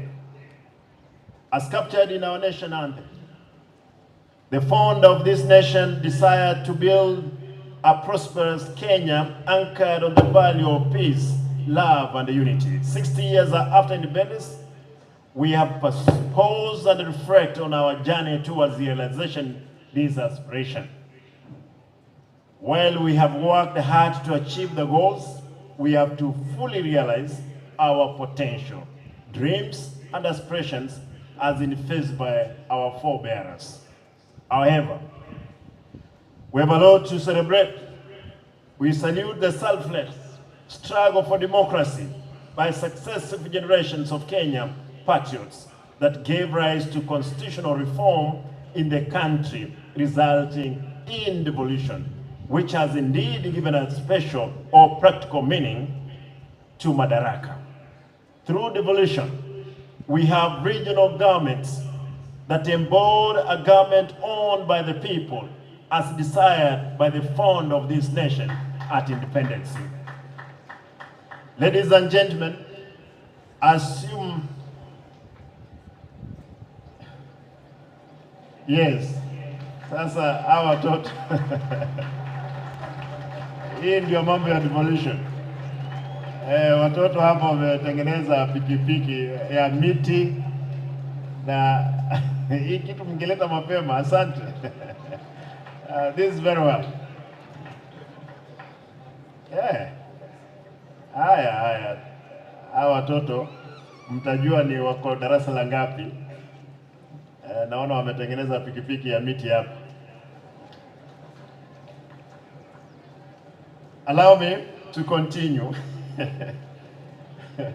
Haya, karibuni. Hawa watoto mtawaleta baada ya mimi kumaliza, tuone tuhakikishe kwamba wametengeneza pikipiki mzuri.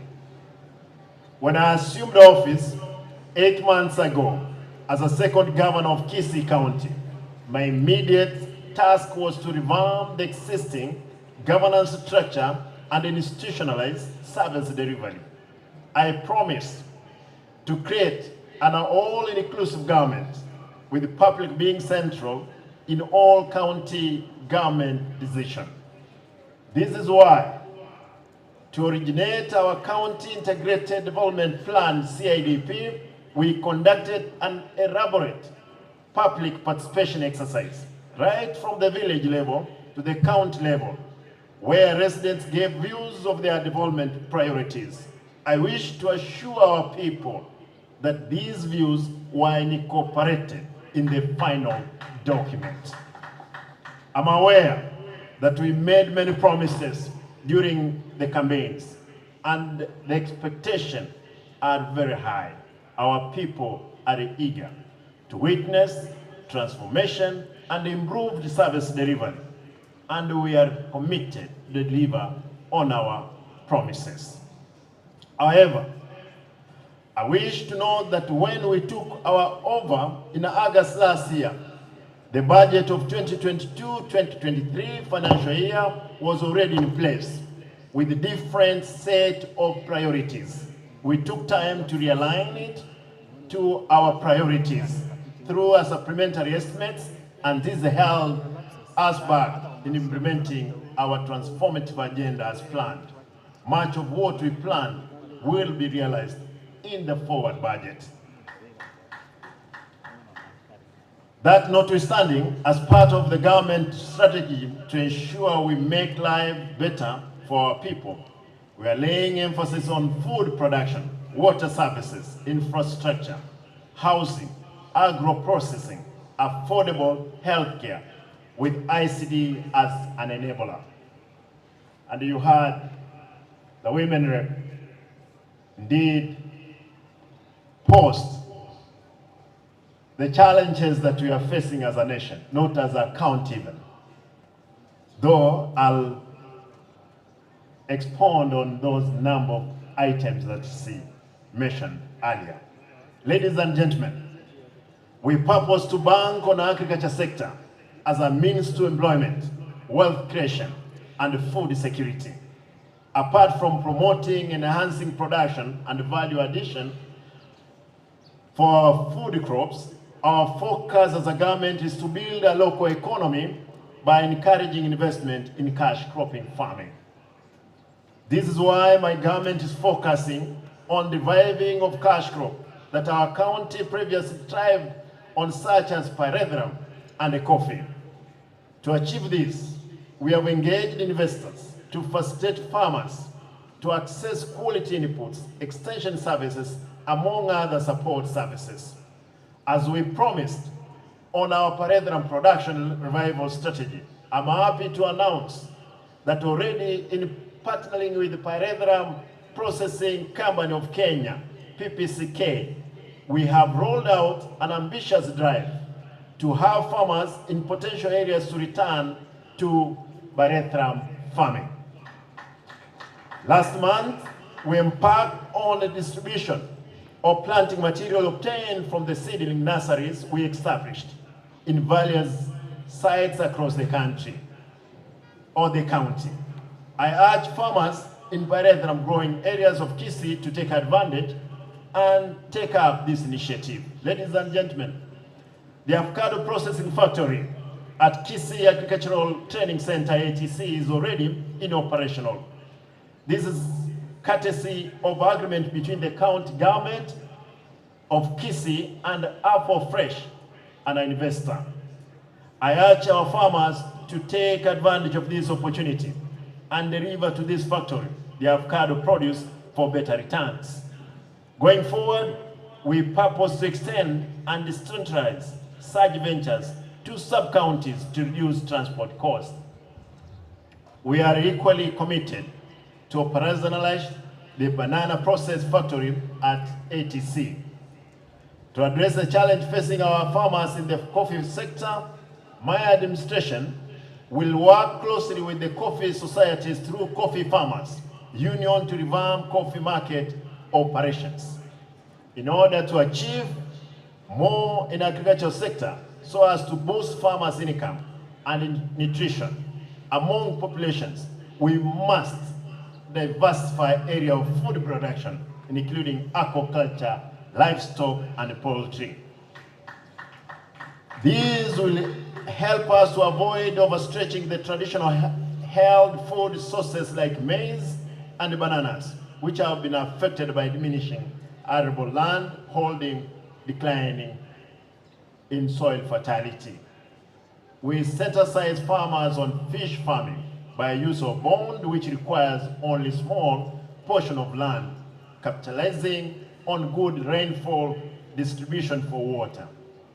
On dairy farming, I note that majority of farmers in the county rely on dairy farming as their main source of income, but the full potential of the sector is in the terms of zero grazing, yet to be realized. To address this, the county government will continue promoting intensive livestock production through zero grazing, which improving the uptake of subsidized artificial insemination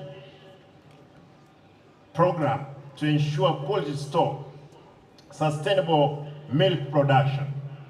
Again, at ATC, we have put in the forward budget close to new animals that we want to purchase, 50, to see if we can start Kisii fresh, instead of getting milk from all the way from Central Province and Rift Valley.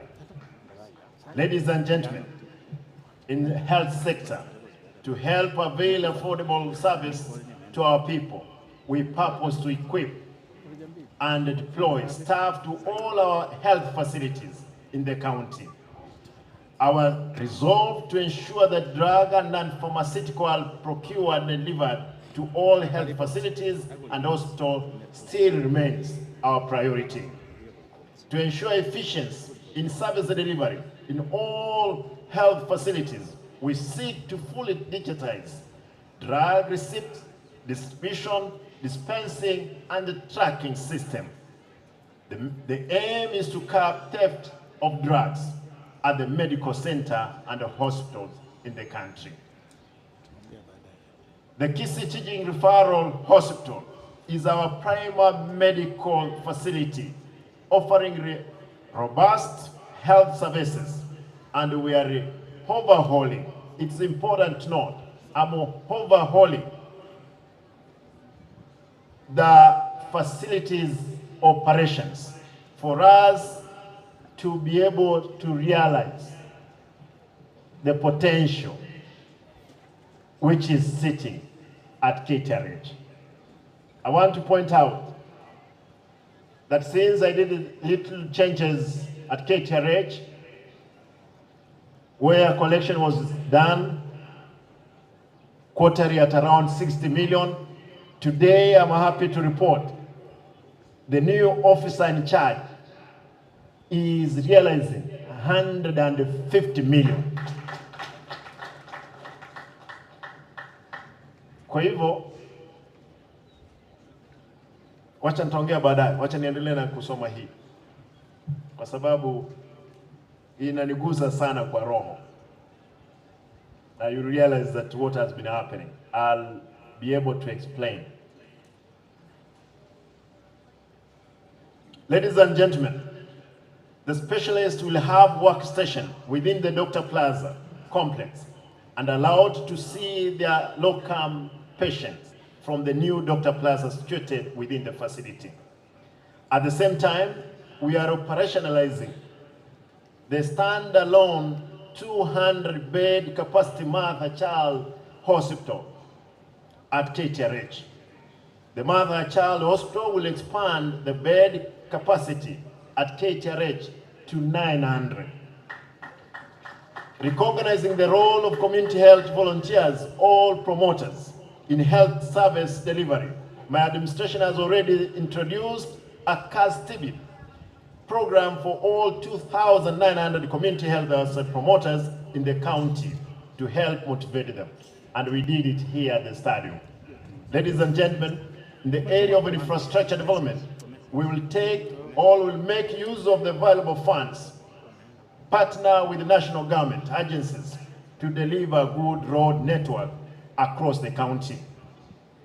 We are already working closely with the regional government agencies in road sector like Kenya Urban Roads Authority, KURA, the Kenya National Highways Authority, KENA, the Kenya Rural Roads Authority, KERA, to forge a collaborative approach in the area of road infrastructure development. I'm aware that due to the continuous rain, most of the county roads are in poor condition and in need of continuous grading. I'm pleased to report that we have awarded contract for construction of 68 roads throughout the county. We have instructed contractors that the projects are delivered within time while upholding highest standard. Up to yesterday, I was moving around inspecting all those roads which have been started. And I want to ask our contractors, it's not business as usual. We must deliver for our people. I know there were air roads before. There will not be an air road. You will not be paid for not working. We'll pay you for the work done. Ladies and gentlemen, on water supply, we purpose to increase the number of people with access to clean water through increased piped water connections, springs protection, and the construction of new water schemes and revival of stalled water projects. With regard to water supply challenge within Kisii municipality, my administration will strive to ensure that most households in Kisii municipality and the surrounding area are connected through WASCO, whose government management has been streamlined. Again, WASCO was dead. Today I'm happy to report that WASCO is up and running. We have received 250 million from the partners through WASCO to do connection, the last mile connectivity in the municipality. The business which was there, when we lost 2 billion, these people, they were busy strategizing, busy sitting at a strategic point only to eat 90 million when we lost 2 billion to Kericho County. It will not be, again, business as usual at WASCO. Those cartels, I'm sure, most of them, I'm told, they have disappeared from the country, they have left the country. Some of them, they went to the US. Let them stay there forever. Let them not come back. Because I know ESCC, you are around, DCI, you are around. I'm going to ask you that most of these people, we must round up them up. Peleka wao kotini. They have made our people to suffer. To an extent, if you had the women rep, people, they don't like even a shower because of some few individuals who are employed in the county to give services, but they have not been doing so. In the sub-counties, we undertake to develop mean water schemes and reticulation from reservoirs to further increase access to potable water, besides promoting rainwater harvesting. However, due to climate change causing the receding of water sources, we are undertaking to help promote environmentally friendly land use and natural resources utilization. Again, I want to call upon our people to remove Emeringam from water amenities in line with the rising population in our urban areas and towns. Waste management has been a challenge, especially in Kisii municipality and other urban areas. In this regard, I've directed that we adopt connected or concentrated interdepartmental approach to help address the solid waste menace in our towns. I'm happy to report that we have decommissioned the Nyambera dam site that had become an ISO in Kisii County. Again, I've seen some people planting bananas there and maize. I want to report that we have given a contractor. Soon that place will be turned into a park where people will always go and relax and reflect. Some can do prayers, not the Shakahola prayers. As part of our new solid waste management strategy, we are encouraging sorting and separation of waste at source to facilitate material recovery and recycling. Going forward, we shall work with the county assembly to develop and implement sustainable solid waste management policies for our county. To strengthen the county government disaster preparedness and emergency response, we are working with donors in the United Kingdom, and soon we are realizing 4 fire engines in our county. The fire engine that you are seeing at the end there of the field, this one I got it from G4S because ours broke down, and only bringing the spare part because the spare part of our engine was to take around 2 months to be here. I had to make sure. Nairobi County, again, I want to thank my colleague. He gave me his water or fire engine for 1 month. Again, we have gotten G4S.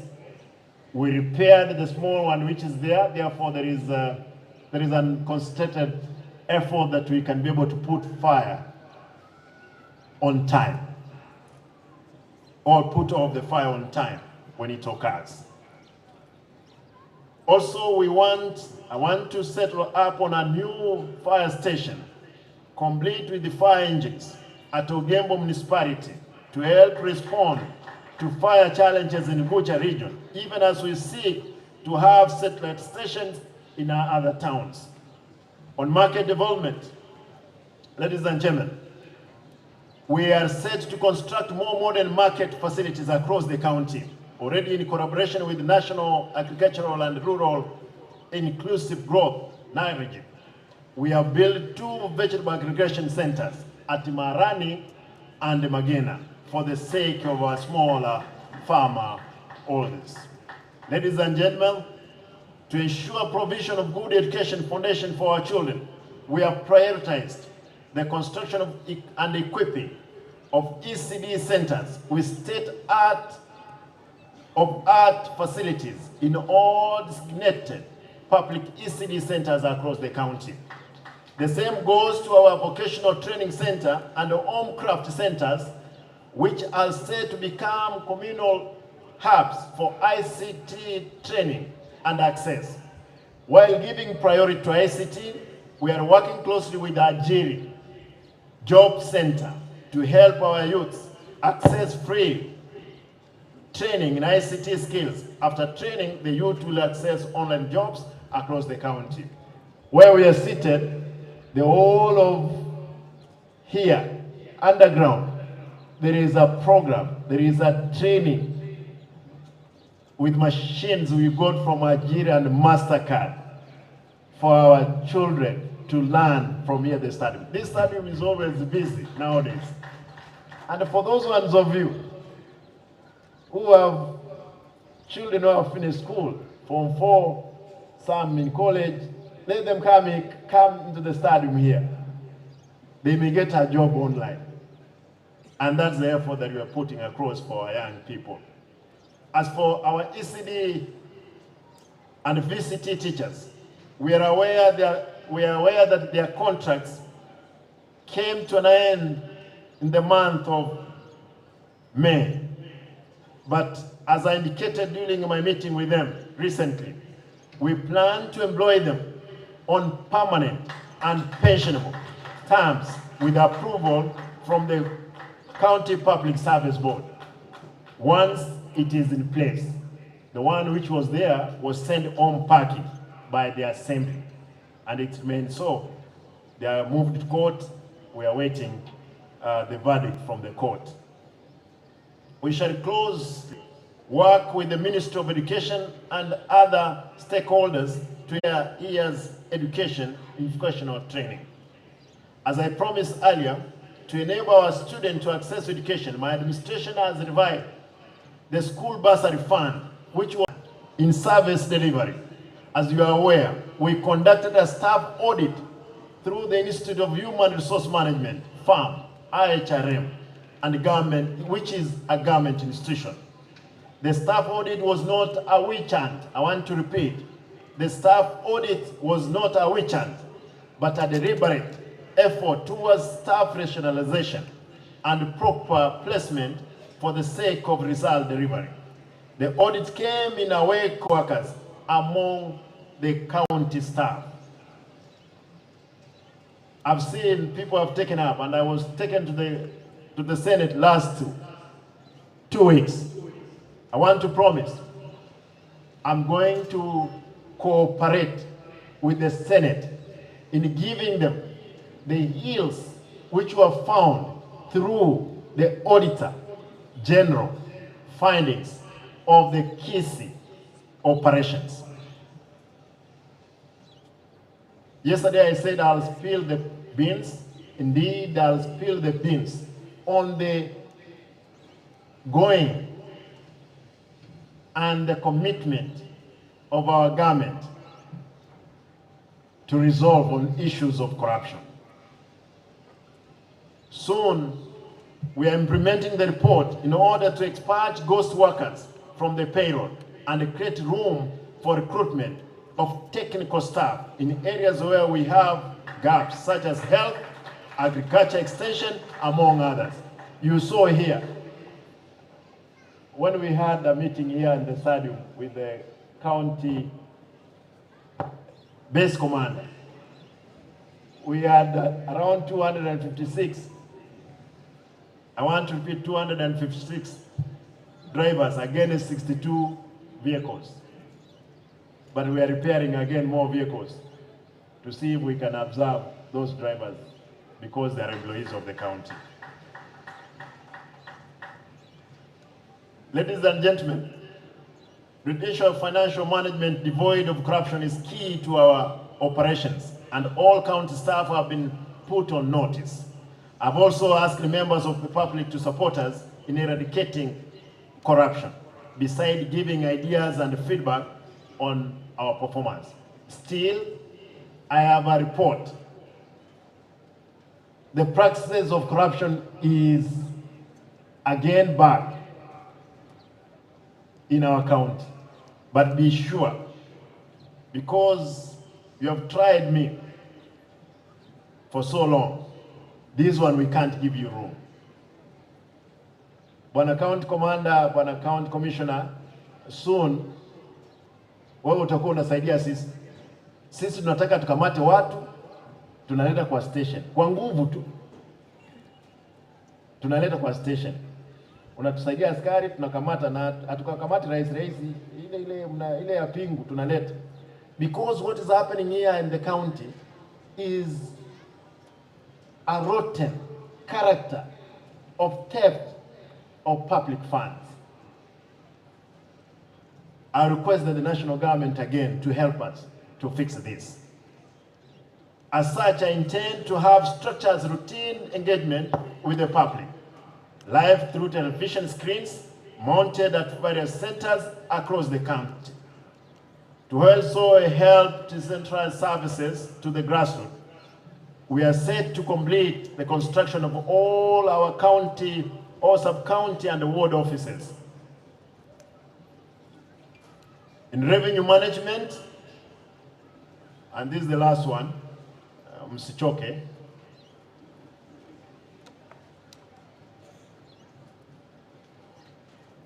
To improve our own source revenue collection and management, we are digitizing our revenue management system, backed by intelligence cameras, to set up digital revenue management structure we have brought on board Safaricom to facilitate the program. Equally, we are set to update the evaluation role and spatial plan through GIS mapping in order to boost revenue from property established in our towns. Ladies and gentlemen, as I conclude, fellow Kisii County residents, I wish to assure you that my commitment to serving you is unwavering. We can only achieve what we desire if we stick together and pull in the same direction, regardless of our diverse viewpoints. I'm confident that we are on the right path as I ask for your support as we continue to transform Kisii County. To all our leaders in Kisii County, I urge that we unite and work towards realizing the development agenda of our people because we serve the same wananchi. I reaffirm my commitment to serve you diligently and leave a legacy for sustainable development. Happy 6th Madaraka Day celebration to us all, and may Almighty God bless us all and make Kisii great again. Thank you. Poleni sana, nimewachosha kwa hiyo kizungu nyingi. Na wale mliniandikia, mliandika refu. Lakini nikubalie niseme haya kwa Kiswahili.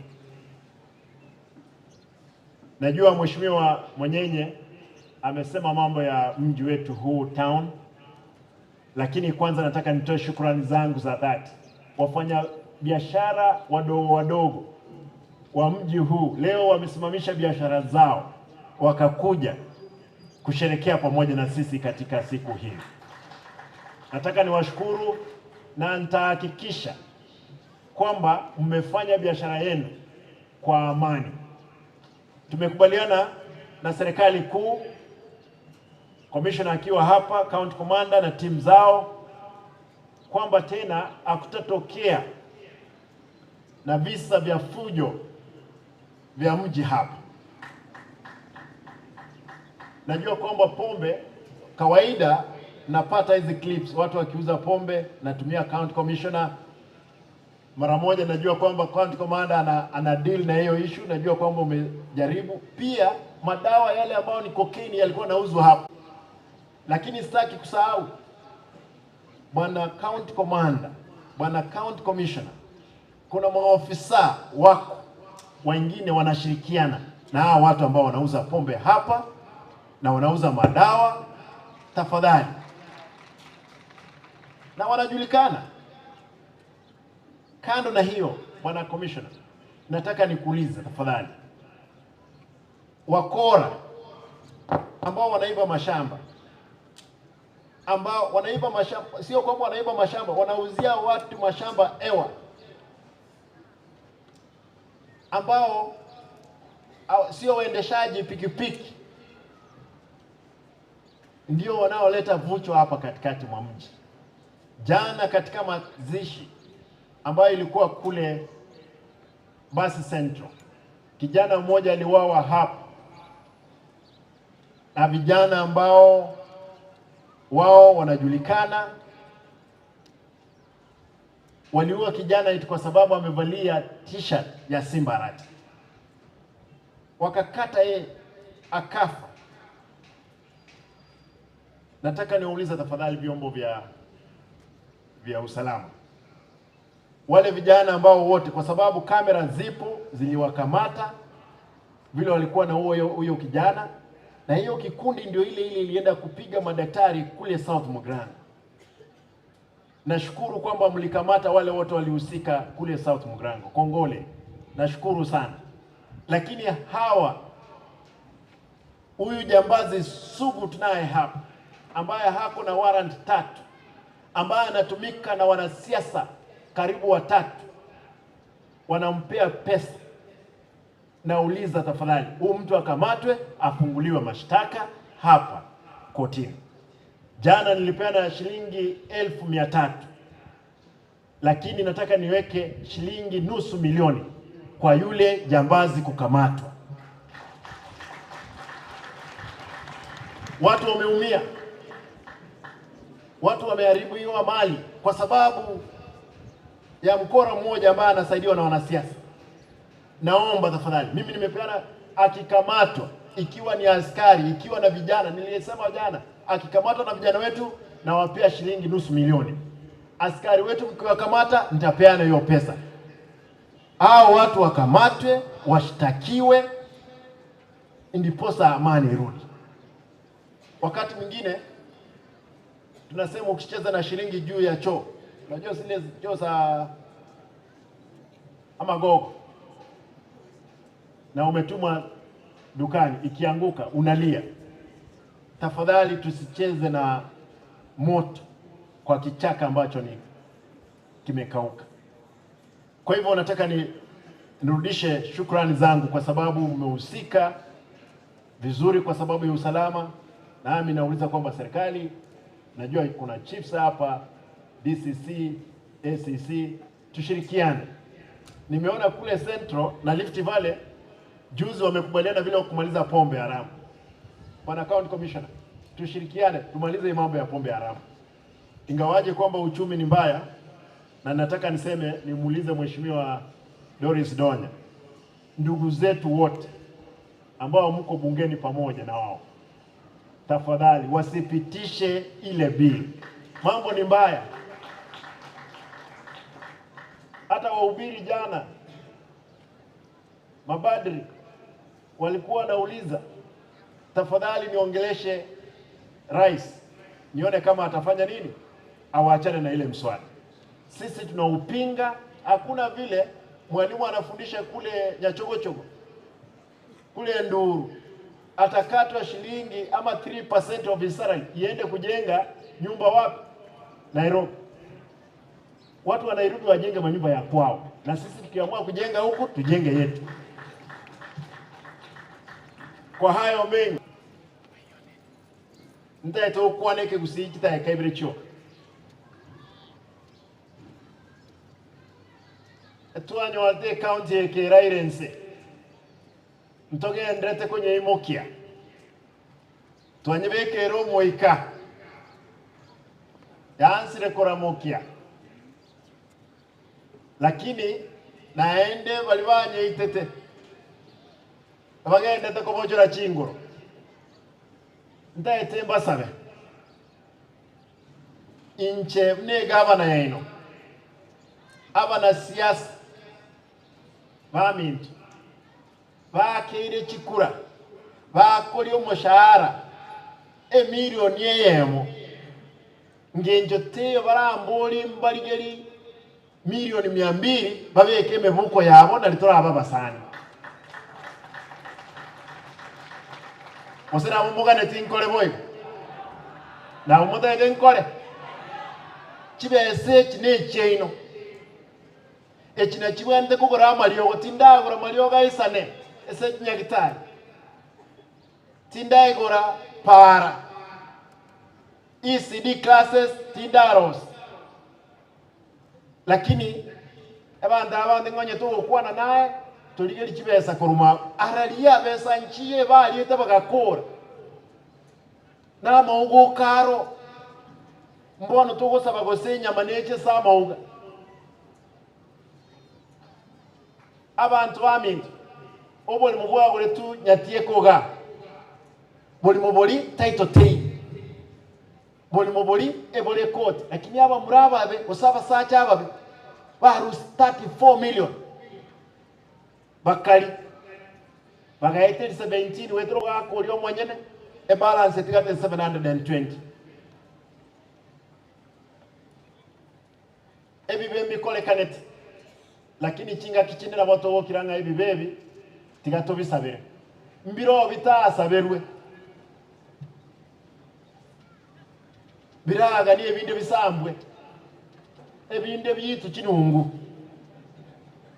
mu wanja tokole boygo abantu baitu gusubona tutige bigendere mna byale abantu baitu njeninde tayari ko make sure egas tuaba promise it yabe omoeli moko moyo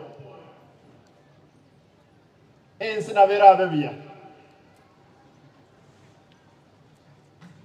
ensi na berabe bia tubwatirane torolenga kitokorosi Gusii yetu lakini nda yatote baiga onye no boibi ndakole ese count afadhali tibe gabana onye nekibesa ndaje kurusinge abana siasa bami ntutwakire na barabwe kura tindi tayari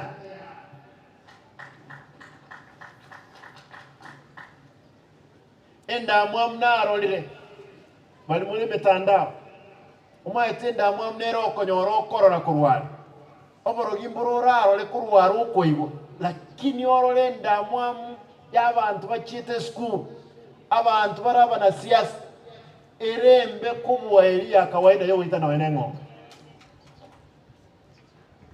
endamwamu erembe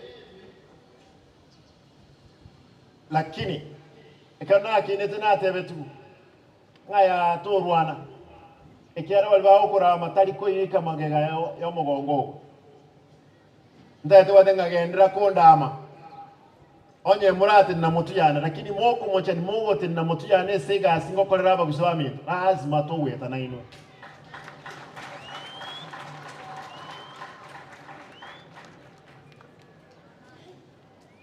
nati anete ngaonchukanana tukalichikura tuka promise abantu omaete ngo bangaina tualenge ngo bangaina tualenge tonyorere kura onye kwangu ngaina abantu inchetindie type yo ngaina abantu baitu lazima tubaye egasi elitu aba promise abana baitu bepigipigi lazima toirani order. You can imagine I gave you 3 million here, the president gave me 2 million. Your circle has a close to 8 million. Because of your fightings, we could have gotten to 40 million now. I want to urge you, please, let us cooperate, let us work, let us have order. There is no need for you to be fighting. Niko tayari kusaidia wale ambao wako tayari. Wafanyabiashara wa tauni hii na waomba tafadhali mlipe ushuru. Najua kwamba maisha mama county amesema watu walikuwa wanajienjoy hapa sana, baa nyingi. Najua basi imefungwa.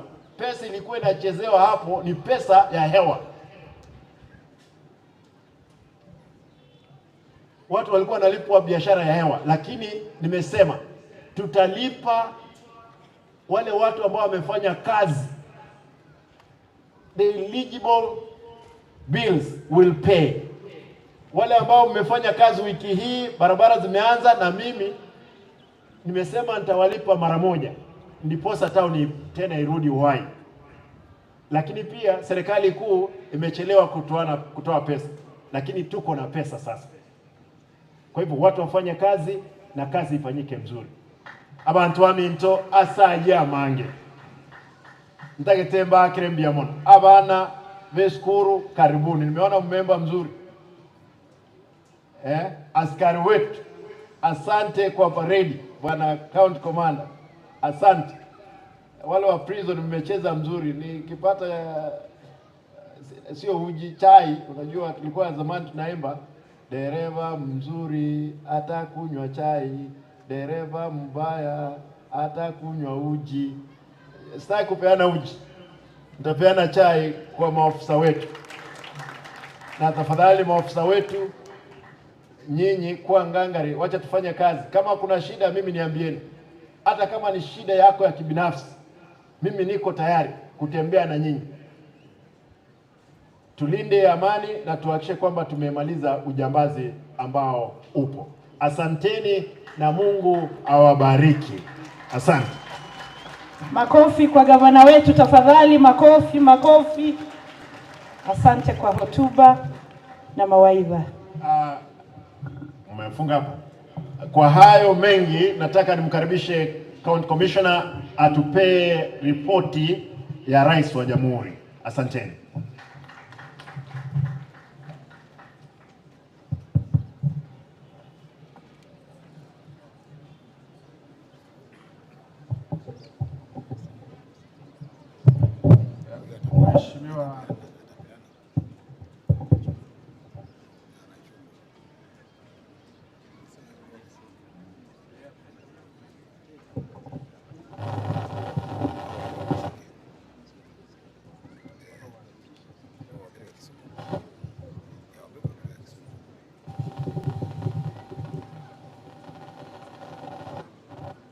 Mheshimiwa Gavana wetu mpendwa wa Kisii County, Mama Women Rep, viongozi wote walioko hapa siku ya leo, viongozi wa serikali, wananchi kwa jumla, wapendwa wote wa Kenya, hamjambo? Hamjambo tena. Nitaomba kwanza nisome hotuba ya rais, kisha baadaye nitapeana ujumbe kidogo na tusome. Hotuba ya Mheshimiwa William Samoei Ruto, PhD CGH, Rais wa Jamhuri ya Kenya na Amiri Jeshi Mkuu wa Vikosi vya Ulinzi wakati wa maadhimisho ya sherehe za sikukuu ya Madaraka tarehe mosi Juni mwaka wa 2023. Kenya katika mwaka wa 60, sherehe za uhuru na biashara. Siku kama ya leo miaka 60 iliyopita, kirasmi Kenya ilipata utawala wake wa ndani, manake madaraka. Jukumu la Waafrika walio wengi kujumiliana masuala yao ilikuwa hatua kubwa kwa taifa kuibuka kuwa jamhuri baadaye mwaka huo. Siku kuu ya kwanza ya Madaraka ilikuwa pambazuko kwa nchi yetu. Uhuru kutoka kwa maonevu ya wakoloni, uhuru kutoka kwa ukandamizaji wa ubaguzi kwa rangi, na uhuru kutoka kwa ukandamizaji na kuwa huru kutokana na kukaliwa kimabavu na wageni. Katika kupigania uhuru wetu, wapiganiaji wetu wa uhuru shupavu walikuwa wakipigania uhuru wa kisiasa, kuwakomboa watu waliokuwa wamedhulumiwa, kudhalilishwa na kufanywa fukara chini ya utaratibu ambao asasi zake zilikuwa potovu na za unyanyasaji. Hivyo basi, hata ingawa mapambano ya uhuru yalikuwa ya kisiasa, siku kuu ya kwanza ya Madaraka iliwakilisha uhuru wa kisiasa. Kila Mkenya alielewa kwamba huu ulikuwa mwanzo wa kazi ngumu na bora ya kudhibiti na kuimarisha uhuru wa kijamii na kiuchumi. Kwa miongo 6 sasa, watu wa Kenya wamefanya kazi kwa bidii, kwa ukakamavu wa kipekee na kujitolea muhanga kuimarisha uhuru wa kisiasa wa taifa kupitia ustawi na udhibiti wa kijamii na kiuchumi. Kwa njia hii, Wakenya wamekariri kujitolea kwao kwa uhuru halisi, kwa kuchangia uhuru wa kisiasa na uhuru kutoka kwa mahitaji, uhuru kutoka kwa dhiki, uhuru kutojua kusoma na kuandika na kutoheshimika, kujitolea kwa waanzilishi wetu wa taifa, kupigania kishujaa, kudhihirisha haki yetu tuliopewa na Mungu ya kujamilia na shauku kuu dhidi ya adui. Hatimaye walishinda. Vile vile vita vyetu dhidi ya kutoimarika umaskini, ukosefu wa heshima na hali ngumu imekuwa kazi kubwa. Hata hivyo, tumepiga hatua baada ya hatua, mwaka baada ya mwaka, katika kipindi cha miaka 60 ya uhuru. Kiini cha mapambano yetu ya ukombozi kabla na baada ya uhuru ni moyo wa kipekee wa ukakamavu wa Wakenya ambao ijapo hubadilika uko imara na ni bunifu, wenye nadharia ya vitendo ambao pia una matumaini na imani thabiti kutumia fursa zinazochipuka. Kujitolea mhanga kulihitaji moyo ambao ni wa kipekee unaopita hatua ya kufanya maumizi ya kawaida. Tunatambua moyo huo hata wakati huu. Moyo huo upo ndani ya kila Mkenya ambaye anaamka kila asubuhi kufanya kila awezalo kujaribu bahati yake, kubisha milango na kufuatilia ndoto yake. Tunaona moyo huo kila siku tunapokutana na wafanyabiashara, mafundi, wakulima, watu wanaofanya vibarua mbalimbali na wafanyakazi wengine wa kila namna wanaojitahidi wakivumilia jua kali na nyakati za mvua wakitafuta riziki. Vile vile tunashuhudia moyo huo ndani ya walimu, wauguzi, maafisa wa polisi, maafisa wa nyanjani, mafundi wa mitambo wanaotembea mwendo mrefu, wakati mwingine wakitolea mhanga kuwashughulikia Wakenya katika jamii zao kote nchini. Maadili ya kipekee ya kujitolea kwa hiari, kupambana kwa kufanya kazi kwa bidii na kuchukua hatua zinazoonekana kuwa hatari na ukakamavu kuleta mabadiliko bora na makubwa, na vile vile hatua baada ya hatua umetufikisha mbali na kutatuwezesha kwenda mbali zaidi ya hatima yetu.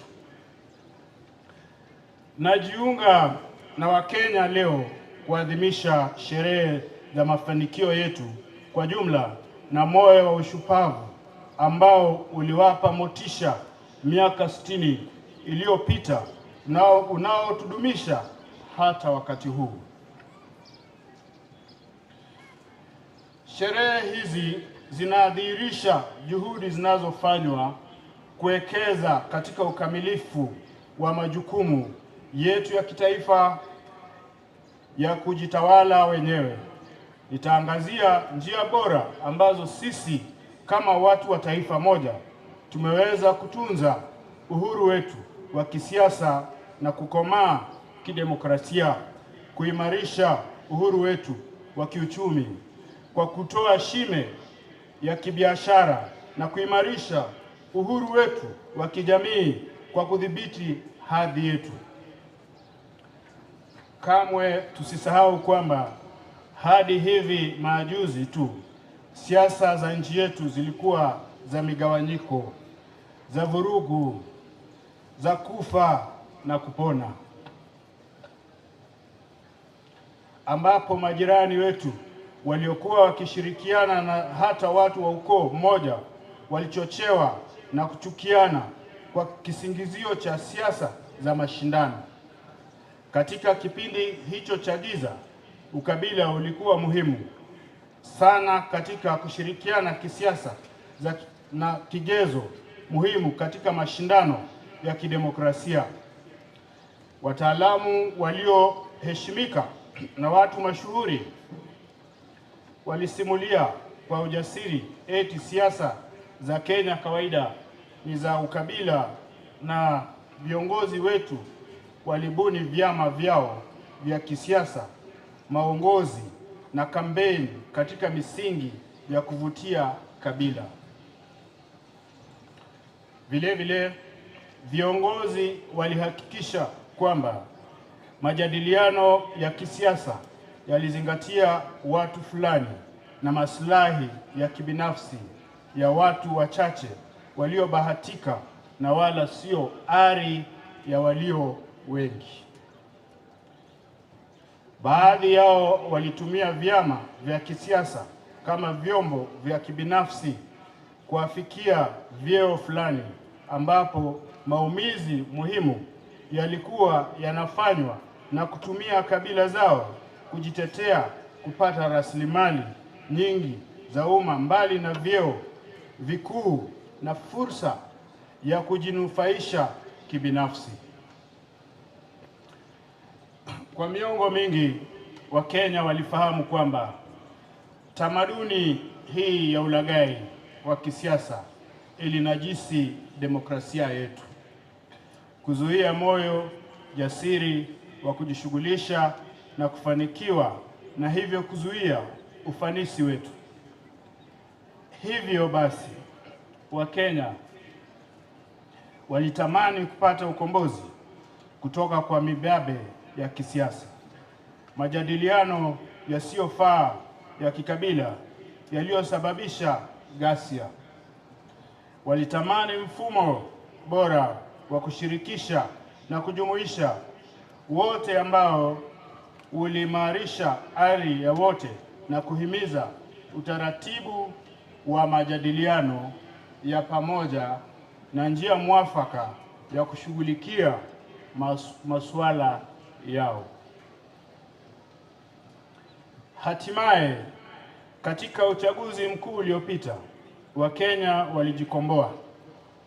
Kampeni ziliendeshwa kwa msingi wa kuzingatia masuala ya kitaifa, muhimu zaidi yakiwa ni masuala ya kiuchumi. Wakenya hawakukataa tu siasa za zamani za migawanyiko ya kikabila na mibabe ya makabila, bali walitaka na kutathmini manifesto za vyama zilizofafanua wazi mipango yao ya kuleta mageuzi ya kiuchumi. Kutokana na hatua hiyo, hata ingawa uchaguzi huo ulikuwa na ushindani mkali, uliibuka kuwa mojawapo wa uchaguzi wa amani zaidi katika enzi ya siasa za vyama vingi. Bila shaka, mijadala yetu ya umma na kisiasa na ajenda ya mijadala ya kijamii imebadilika kabisa na kuwa nzuri. Masuala yaliyofuata ya maongozi yanaendelea kufafanua mazungumzo yetu ya kitaifa hata baada ya uchaguzi. Kwa wakati huu kuna mjadala mkali unaoendelea kote nchini kuhusu mswada wa fedha katika makanisa, maeneo ya kijamii, maeneo rasmi na yasiyokuwa rasmi ya kikazi, majukwaa ya vyombo vyote vya habari na katika masoko yenye shughuli nyingi, na vile vile katika mikusanyiko mijini na mashambani. Bila shaka sisi ni taifa tunaloongoza. Nchi nyingi zinang'ang'ana bila ufanisi kujitokeza na mjadala wa kitaifa kuhusu ufadhili wa kitaifa, utozaji kodi au masuala ya sera. Kwa wiki kadhaa sasa hapa nchini Kenya tumefaulu kudumisha mjadala mkali kuhusu mswada wa fedha na sera ya ujenzi wa nyumba za bei nafuu. Mjadala huu umeendelea kuzingatia masuala muhimu na kwa hakika hujazua migawanyiko ya kikabila. Gharama ya maisha inawafanya viongozi wote na hata mimi kutopata usingizi, na hivi ndivyo inavyopaswa kuwa. Kwa juju mjadala huo mkali wa kitaifa kuhusu ujenzi wa nyumba sio tu kuhusu iwapo ni ushuru au mchango. Kawaida swala la utozaji ushuru ushughulikiwa peke yake kwa mazungumzo ya kipekee. Kumilikiwa sana kwa mchango hii ya ujenzi wa nyumba ni nia ya kudhihirisha kutaka kumiliki, hali ya kwamba watu wana shauku ya kuishi maisha mazuri na kutaka kupata habari sahihi na hakikisho mwafaka kuhusiana na uhifadhi, usalama, uwekezaji na kurejeshewa hela zao. Nia kama hii ni ya kipekee na sio ile ya utozaji ushuru wa kawaida ambao ni hela zinazotolewa bila matarajio ya kurejeshewa kama hela au mali. Kwa maneno mengine, Wakenya wanataka kufuatilia zitakazohifadhiwa na kutumika kwa njia wanayoelewa, kwani ni fedha zao walizozikabidhi hazina kwa muda mfupi na kwa ukusudi fulani. Matarajio hayo ya uwazi na uwajibikaji ni hali na tuna wajibu wa kutoa hakikisho kamili kuhusiana na hali hii. La kutia moyo zaidi, mjadala huu kuhusu fedha za umma na hazina ya ujenzi wa nyumba umefungua macho yetu kama wadau wa jamhuri hii. Uhuru wetu sio eti sisi ni watepetevu wa serikali au watu wasiohusika katika kupokea bidhaa na huduma za umma, bali tuko na macho kabisa na tunahusika kikamilifu katika kuamua matokeo ya umma kwa kulainisha asasi na sera zake. Haya ndiyo maono ya madaraka yaliyofafanuliwa katika kipenge cha kwanza cha katiba yetu. Mamlaka yote ni ya watu wa Kenya. Matarajio yaliyoko ni kwamba raia chini ya uongozi wetu wana haki na jukumu la kushirikisha katika mazungumzo kuhusu njia na malengo ya sera za umma. Tumepiga hatua ya kimsingi ya maamuzi katika historia ya uhuru wetu wa kisiasa na ukomavu wa kidemokrasia. Wakenya wa kizazi cha wakati huu leo hii wanawatunuku heshima wazalendo waliotutangulia katika sherehe hizi za ufanisi bora wa kihistoria, uradhi wetu wa dhamani kuu kwa vizazi vijavyo. Vile vile, Kenya ilitia fora katika usimamizi wa uchaguzi kwa kutumia vifaa salama vilivyoweza kudhihirisha Wakenya wazi na uhakika matokeo ya uchaguzi uliopita, hivyo kuwezesha wananchi na mtu yote kulinganisha na kuhakikisha hesabu na hivyo kudhibitisha matokeo.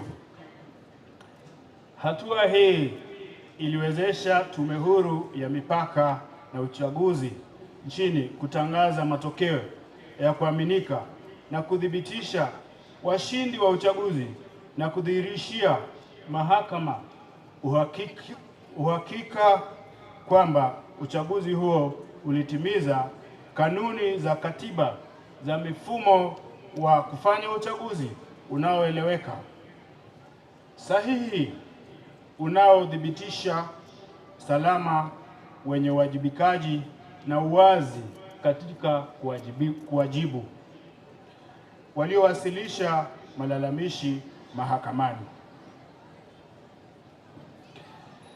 Suala la uchumi ndilo lililokuwa muhimu zaidi katika kampeni ya uchaguzi mkuu uliopita, kwani Wakenya wengi walinena na kuelezea wazi mawazo na nia yao kutoka Gusii hadi Banisa, Lokichogio hadi Lamu, Magadi hadi Moyale, Mandera hadi Migori, na kila mahali wananchi walisema kwamba walitaka kubadilisha mfumo wa uchumi wetu ili kutoa nafasi kwa wote, kuimarisha ushirikishi wa raia wote na kupunguza hali ya ukandamizaji.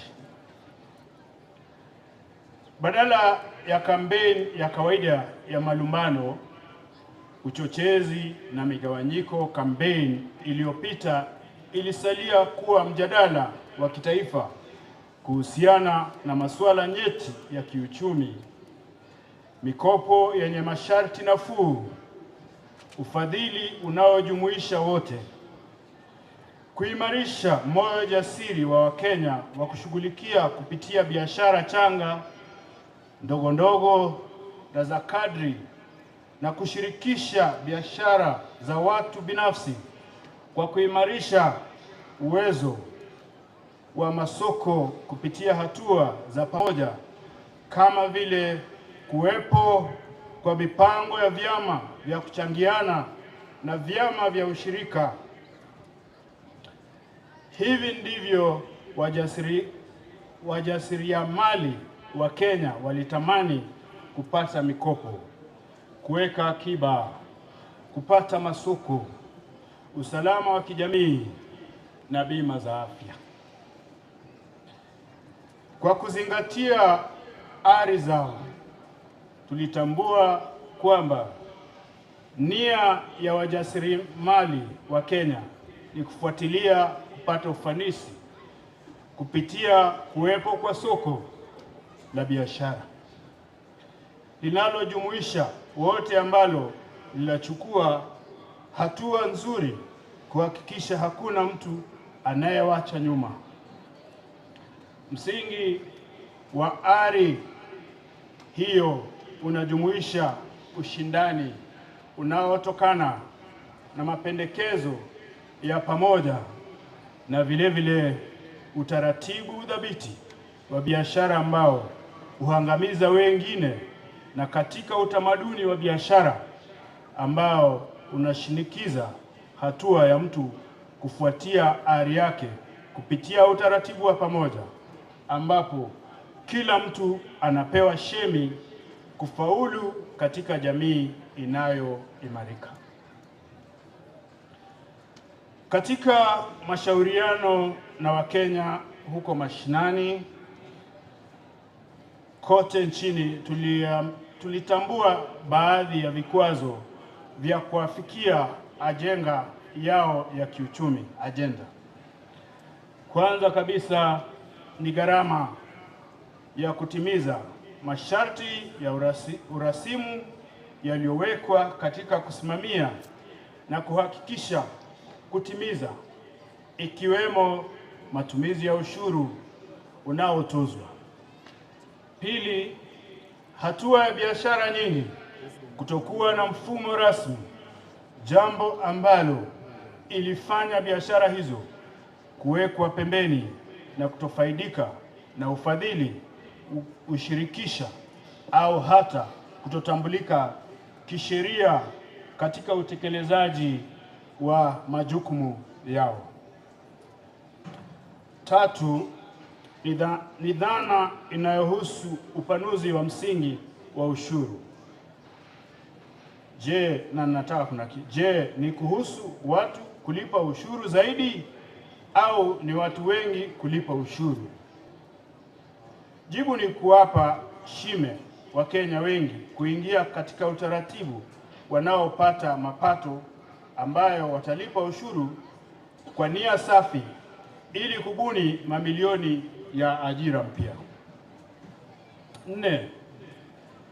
Idadi kubwa ya Wakenya wapatao milioni 10 aidha walikuwa wameorodheshwa kutostahili kupewa mikopo na halmashauri ya kutoa arifa kuhusu sifa yao wanaotaka kupata mikopo kutokana na kutoweza kulipa mikopo waliokuwa wamepewa kupitia majukwaa ya teknolojia au walikuwa waking'ang'ana kulipa mikopo hiyo. Watoaji mikopo wachache walihitaji dhamana na mali ya dhamana kuu, ili hali wajasiriamali waliokuwa waking'ang'ana walihitaji fedha ili kupata mali. Hivyo basi, ilikuwa wazi kwamba huduma za ufadhili na utoaji mikopo hazikuwa nzuri kwa ustawi wa biashara changa dogo dogo na za kadri zinazoweza kuleta faida. Ajira ya kibinafsi inakadiria 51.31 ya kazi yote katika uchumi wetu. 83 au kazi milioni 15.3 ziko katika sekta isiyoorodheshwa rasmi. Ni kazi milioni 3.1 tu zilizoko katika sekta rasmi, hivyo kuwakilisha 17%. Kwa kukadiria hali hii ya ajira, ni muhimu kushughulikia kwa dharura, kwa ushupavu na uadilifu maslahi ya wafanyikazi walio wengi ambao hawapati huduma zinazostahili.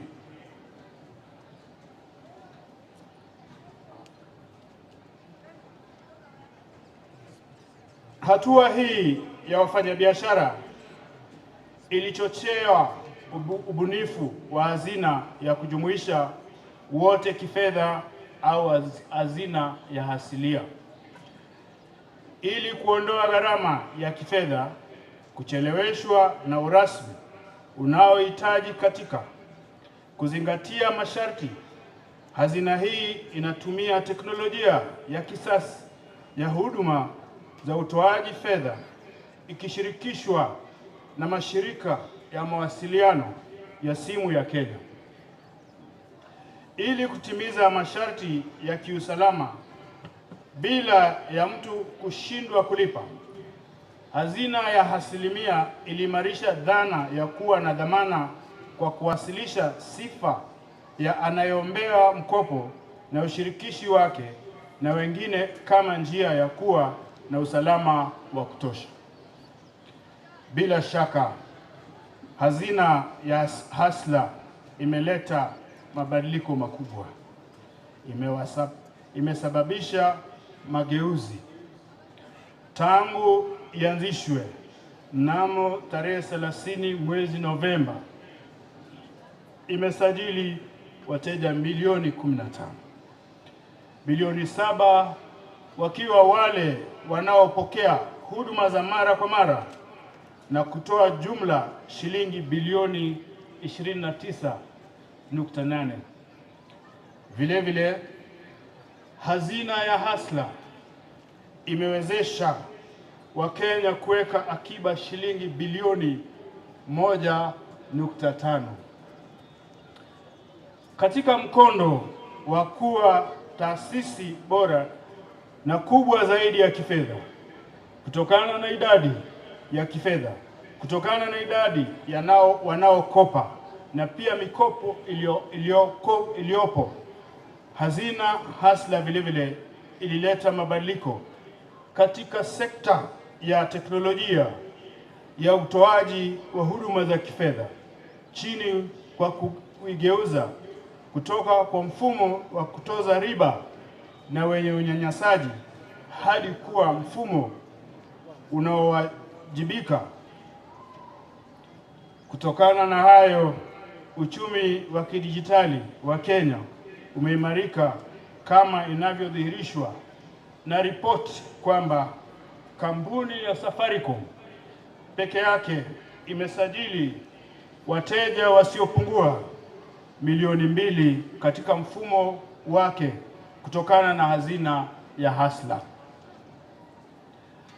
Leo tunaposherekea ustawi katika kuafikia uhuru wa kiuchumi, pia tunasherekea uchumi wetu wa kidijitali unaoimarishwa na jamii yetu ya teknolojia ya utoaji wa huduma za kifedha inayosifika, moyo wa kijasiri wa Kenya katika ujasiriamali umeingia katika nyanja za kidijitali. Wakenya walijiunga na ahadi hii ya uhuru na kiuchumi kwa njia bayana. Jumla ya idadi ya shughuli za kidijitali sasa imefika milioni 42.5, ambapo Wakenya milioni 20.2 wameafikia takriban shilingi bilioni 30 na kulipa shilingi milioni 19.7. Wateja waliochukua mikopo ya hazina ya Hustler kwa mara nyingine sasa ni watu milioni 7. Hakuna hata shilingi moja iliyoibiwa kupitia ufisadi, na wanaokopa hawahitaji kujuana na mtu yeyote, kuhonga afisa au kupitia taratibu ndefu ili kupata mkopo wa hazina ya Hustler. Wanahitaji tu simu, kiasi kidogo cha pesa za mawasiliano ya simu ya mkono na dakika chache, na hivyo tu wanaweza kupokea fedha popote walipo. Awamu ya pili ya huduma ya hazina ya Hustler italeta soko letu la kipekee la biashara ya ushindani wa makundi katika nyanja za mitandao ili kukuza kwa wote. Hazina ya Hustler itayaleta pamoja makundi ili kusaidia wajasiriamali kujiepusha na kutengwa na vizuizi vinavyowazuia kufikia mikopo, akiba, pesa za kukimu mahitaji ya wazee, bima ya afya na huduma zingine za kijamii. Tumejitolea kutumia teknolojia ya kutoa huduma za kifedha kuhakikisha hakuna mtu yeyote atakayewachwa nyuma katika mageuzi ya utoaji huduma za kifedha na ujasiriamali kwa wote. Hivi ndivyo tutakavyotumia sera ya ubunifu wa kiteknolojia kuimarisha maisha yetu. Wajasiriamali washindani waliopo katika jamii au makundi ya kibiashara. Mpango kama hazina ya Hustler umetuwezesha kufanikisha suala kuu katika ajenda yetu ya mabadiliko ya kuanzisha chini hadi juu, bottom up, waliotambuliwa kutoka pembezoni, waliomahangaikia hadi katika mwa biashara, huku teknolojia ya kifedha ikiwa kiunganishi chao na manufaa ya mifumo rasmi wa kiuchumi. Hazina ya Hustler imewasilisha teknolojia ya kifedha katika nyanja za chini za jamii. Nina furaha kutangaza kwamba katika sherehe za leo nitazindua huduma ya pili ya huduma ya kifedha kwa wote, ambao inanuiwa kuwezesha watu kuwafikia fedha kupitia makundi. Nina hakika kwamba hii itakuwa habari njema kwa rafiki yangu Shiko kutoka Ruaka, ambaye wajasiriamali wa biashara ndogo na za kadri alikuwa tayari kupokea suluhisho hii katika kabla ya hazina ya Hustler. Nina furaha mno kuona kwamba uzinduzi huu wa mkopo wa makundi unafanyika baada ya ufanisi mkubwa wa huduma ya mkopo wa kibinafsi wa hazina ya Hasla, natarajia kwamba huduma hii itavutia watu wengi zaidi. Kama nilivyosema awali, kiwango cha fedha unazoweza kupokea kitategemea sifa yako ya ulipaji mkopo huu, na kundi lako litakuwa dhamana yako. Hii inamaanisha kwamba tabia yako kama mjasiriamali na kama mwanachama wa jamii utaanza kutambulisha sifa zako za ulipaji mikopo, na pia kutakuwa nafasi za kurekebisha walioshindwa kulipa mikopo iwapo watadhihirisha mabadiliko ya tabia yao. Hivyo basi, tumesawazisha mifumo rasmi na isiyo rasmi na kuwezesha yote kuimarisha michango yao katika kubuni ajira na utajiri kutoka msingi sawa. Tunaposherekea ongezeko la uhuru wetu katika uchumi wa Kenya, hii ndiyo sababu Wakenya zaidi wanashiriki katika majadiliano ya kina kuhusu uchumi wetu kwa uzingatifu mkubwa na nguvu zisizo na kifani. Majadiliano hayo ongeza ushuru kwa bidhaa, kutoa ajira kwa vijana wetu, kuondoa ushuru kwa bidhaa zinazotengenezwa humu nchini ili kuimarisha ushindani wake katika masoko ya nchi.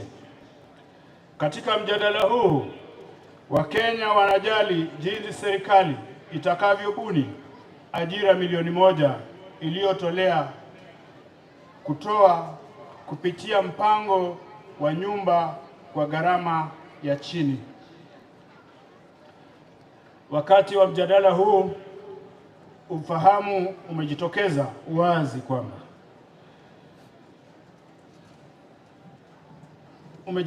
wazi kwamba ujenzi wa nyumba moja hutumia idadi kubwa ya bidhaa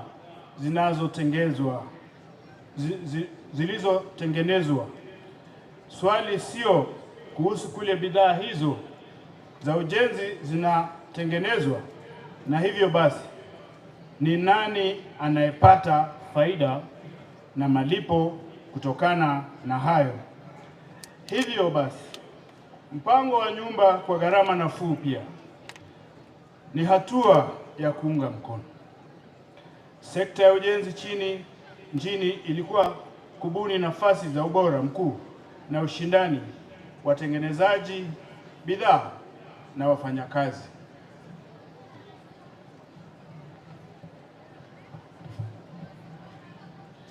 Kwa kuchochea ujenzi mamia ya maelfu ya nyumba ya gharama nafuu, pia tutakuwa tunachochea uzalishaji na ushindani katika utengenezaji wa simiti ya ujenzi, chuma, rangi, misumari, kokoto, mbao, bidhaa ya kuwezekea, pia dirisha, milango na bidhaa zingine zaidi.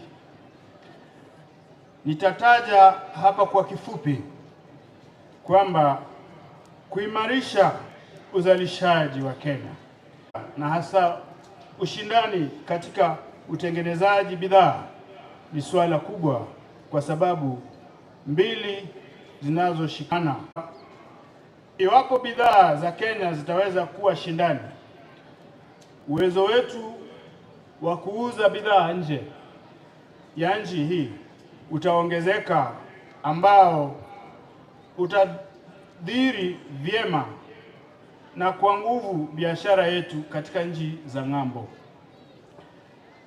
Kubuni ajira na kukuza utajiri wa nchi. Sababu ya pili ni kwamba kupitia juhudi za muungano za kanda na bara, soko kubwa barani Afrika ambalo bado halijatumika kikamilifu liko tayari kutumia bidhaa za viwanda vya Kenya ili mradi tu liwe shindani. Tumo mbioni kujiandaa kutumia kikamilifu nafasi hizi kupitia hatua mbili: kuongeza kiwango cha bidhaa za taifa letu, kukomesha kupunguka kwa mauzo ya Kenya katika mataifa ya nje na ili kurekebisha uzalishaji wetu wa kitaifa. Tunatekeleza mpango wa kuendeleza uwekezaji, kubuni viwanda na kukuza mauzo katika mataifa ya kigeni. Ili kutimizali jambo hili, maeneo ya viwanda na ujumulishaji katika kaunti ambayo tunaanzisha katika kila moja ya kaunti 47 kwa ushirikiano na serikali ya kaunti yatapunguza hasara baada ya mavuno, kuongeza mapato ya wakulima, kuongeza utendekazi bora wa masoko na kusababisha ongezeko la ukuaji wa zao la jumla nchini kupitia ongezeko na mauzo ughaibuni, ukusanyaji wa pamoja na uimarishaji wa dhamana ya mavuno. Aidha, serikali imeongeza juhudi za kuanzisha maeneo ya kuandalia bidhaa kwa mauzo katika nchi za kigeni, yakiwemo maeneo 5 zaidi yatakayofadhiliwa kutokana na bajeti ya mwaka wa kifedha ujao huko Sagana, Thika, Njoro, Eldoret na Busia ili kuimarisha vilio huko Athi River. Maeneo yetu maalum huko Dongo Kundu, Naivasha na Isiolo yatatumika zaidi kuchochea katika kuvutia uwekezaji kutoka humu nchini na kimataifa. Wakati huo huo, tunaendelea kujitolea kwa maeneo ya biashara huru barani na utekelezaji kamili wa mkataba wa eneo la biashara huru barani Afrika. Wiki hii tu tumekamilisha mkutano wa kikazi wa mawaziri wa biashara wa mkataba wa eneo la biashara huru barani Afrika na sekta ya kibinafsi ambao walikutana kushauriana kutafuta suluhisho halisi kwa bara hili. Nina furaha kukaribisha katika kongamano hili ujumbe ambao umekuwa ukifanya majadiliano ya sekta ya kibinafsi barani Afrika yaliyofanyika hapa Nairobi, yaliyoongozwa na ndugu yangu Rais wa Comoros Mheshimiwa Azali Assoumani, ambaye pia ni mmoja wa watetezi wakuu wa mkataba wa eneo la biashara huku barani Afrika. Pia inafurahisha kutambua kwamba mawaziri hao 11 wamo hapa leo. Ningependa kutambua jumbe zifuatazo zilizohudhuria hafla hii wakiongozwa na kamati kuu ya mkataba wa eneo la biashara huku barani Afrika, na ni wafuatao: ujumbe kutoka Comoros, ujumbe kutoka Niger, ujumbe wa Jamhuri ya Afrika ya Kati, ujumbe wa Chad, ujumbe wa Namibia, ujumbe wa Djibouti, ujumbe wa Cote d'Ivoire, ujumbe wa Nigeria, ujumbe wa Botswana, ujumbe wa Ghana na ujumbe wa Burkina Faso. Ndoto yetu ya mpango wa nyumba kwa gharama nafuu la kiuchumi la kubuni nafasi za ajira milioni 1 za moja kwa moja na zisizo za moja kwa moja katika kila msururu wa dhamani katika mfumo wa ujenzi wa nyumba. Nyumba moja inaweza kuajiri wafanyikazi 3 hadi 5 moja kwa moja na wafanyakazi 4 zaidi kwa njia isiyo moja kwa moja, kama vile wafanyakazi wa kuchonga mawe ya ujenzi, watengenezaji wa milango, dirisha na bidhaa zingine kama hizo, wafanyikazi wa mbao na chuma na wengineo. Lengo la pili la kiuchumi la mpango wa nyumba kwa gharama nafuu ni ongezeko la mapato ya matumizi kutokana na gharama nafuu ya nyumba kufuatia ongezeko la nyumba.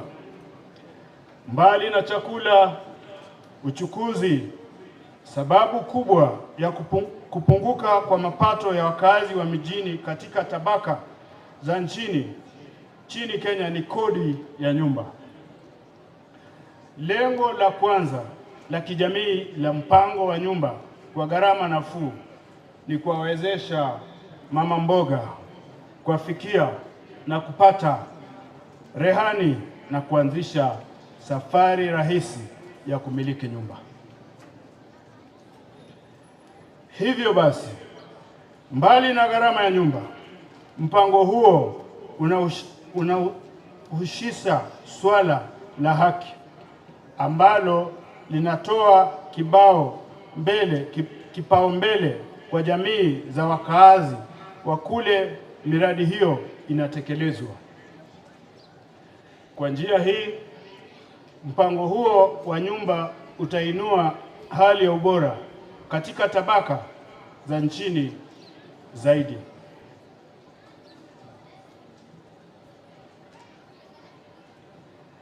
Lengo la pili la kijamii la mpango wa nyumba kwa gharama nafuu linahusika na hadhi ya kibinadamu na linahusu kukomboa mamilioni ya watu ambao kutokana na kutengwa kirasmi wanahangaika kama chochole na ambao masaibu yao yamechukuliwa kuwa jambo la kawaida. Hatukupigania uhuru ili kudunisha na kuwaweka wenzetu katika maisha ya mateso, kutengwa na kudhalilishwa katika mitaa ya mabanda. Kwa ufupi, taifa letu linajihusisha katika majadiliano ya hadhara kuhusu njia za kuoka keki kubwa zaidi kwa manufaa ya kila mtu, kinyume na malumbano ya kusikitisha kuhusu nani anayepata kipande cha keki ndogo mno au asiyepata. Leo tunakusanyika hapa kusherekea mafanikio yetu katika kuimarisha uhuru wa kijamii kupitia utekelezaji wa kujitolea kwetu katika usalama wa kiafya, elimu na makazi kwa gharama nafuu. Kiasi kikubwa cha bajeti ya familia hutumika kwa chakula ambacho basi ndicho sehemu kubwa ya gharama ya maisha. Mbali na kuwa kigezo kikuu cha kujitosheleza kwa chakula na lishe bora, inaeleweka kwamba kumekuwa na majadiliano moto kuhusu suala hilo. Baada ya ukame mrefu ambao ulikumba na kuisukuma eneo la upembe wa Afrika katika ukingo wa njaa kuu, ukosefu mkubwa wa vyakula vya kawaida hata katika masoko ya kanda umesababisha bei za chakula kupanda zaidi katika uwezo wa familia nyingi. Kuimarisha uzalishaji wa chakula hii hatua yenye maana mbalimbali. Kunaimarisha wafikiaji wa chakula na lishe bora ya kutosha na kwa gharama nafuu katika viwango vya chini vya kijamii. Pia kunaongeza ugavi wa chakula, kupunguza bei na hivyo basi gharama za maisha. Aidha, kutoa ruzuku katika uzalishaji wa chakula huongeza ajira na uzalishaji katika mwajiri mkuu nchini kilimo. Kuambatana na kujitolea kwetu katika sekta hii muhimu, tuliweza kusajili wakulima milioni 5 kote nchini. Wakulima hawa mara moja waliweza kupokea mbolea iliyotolewa kwa ruzuku na walijitokeza walipokea mahitaji yao kamili ya mbolea. Kinyume na misimu iliyopita, wakati ugavu wa mbolea ulipambanwa kwa kiasi kisichoweza kudumishwa. Kutokana na hatua hizi, wakulima wa Kenya wameweza kupanda ekari 1200 zaidi za chakula mwaka huu, wakitumia kilo milioni 2 zaidi za mbegu. Huku bei ya kimataifa ya petroli ikienda kupanda mno. Gharama ya petroli humu nchini hupanda kwa kiwango kikubwa. Uchukuzi kama sehemu ya bajeti ya familia unaongeza gharama ya maisha. Hatuna chaguo tena katika suala hili ila tu kuwakomboa Wakenya kutokana na kutegemea usafiri unaotegemea petroli. Kwa sababu hii, tunatekeleza mfumo wa usafiri wa umma unaotumia magari ya stima ambao utateremsha gharama ya uchukuzi hadi 1/3 ya viwango vya gharama ya sasa. Sekta yetu ya bodaboda inaelekea kupokea mabadiliko kwa wote ambao yatajumuisha kuanzisha kwa magari bora zaidi katika soko ambayo ni ya gharama nafuu, safi na yanaweza kupatikana kwa kutumia ufadhili wa gharama nafuu na bora. Kufuatia hatua hii, kumiliki na kuendesha bodaboda kutakuwa kwa gharama nafuu, salama na kwenye faida. Nina furaha kwamba habari hizi zinamfikia mdhamini wangu katika kuwania kiti cha urais, Bwana Calvin Ochieng, ambaye anafanya kazi na bodaboda Kilimani, ili aweze kuimarisha kazi yake hadi kiwango kingine cha juu.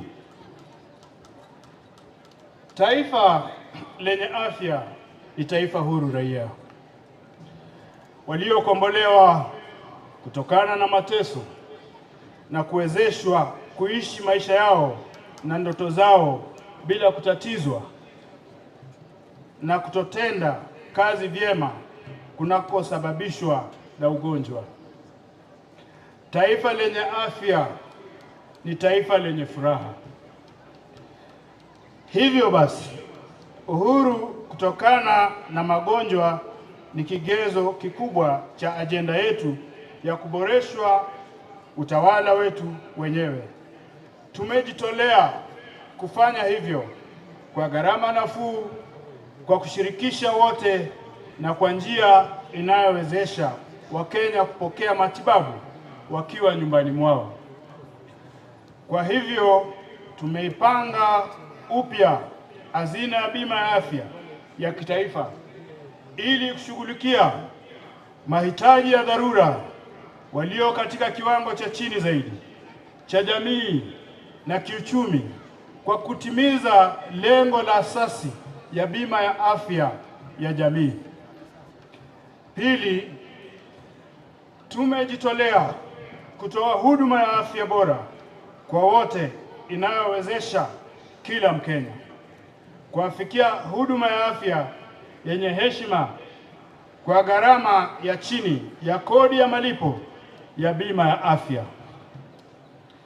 Tatu, tumeshirikiana na serikali ya kaunti kwa ajili wahamasishaji wa afya ya jamii kote nchini kwa idadi ambayo itawezesha kuwepo kwa wahamasishaji wa afya ya jamii moja kwa kila watu 100.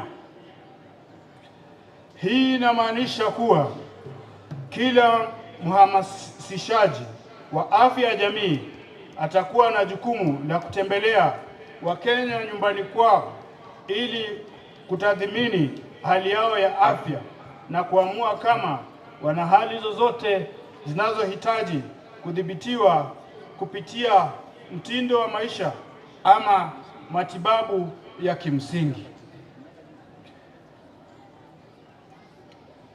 Wahamasishaji hao wa afya ya jamii pia watakuwa na jukumu la kuwezesha wagonjwa wenye magonjwa sugu kumudu matibabu yao, lishe na uzima wao kwa jumla katika hali ambayo inaondoa haja ya kulazwa hospitali.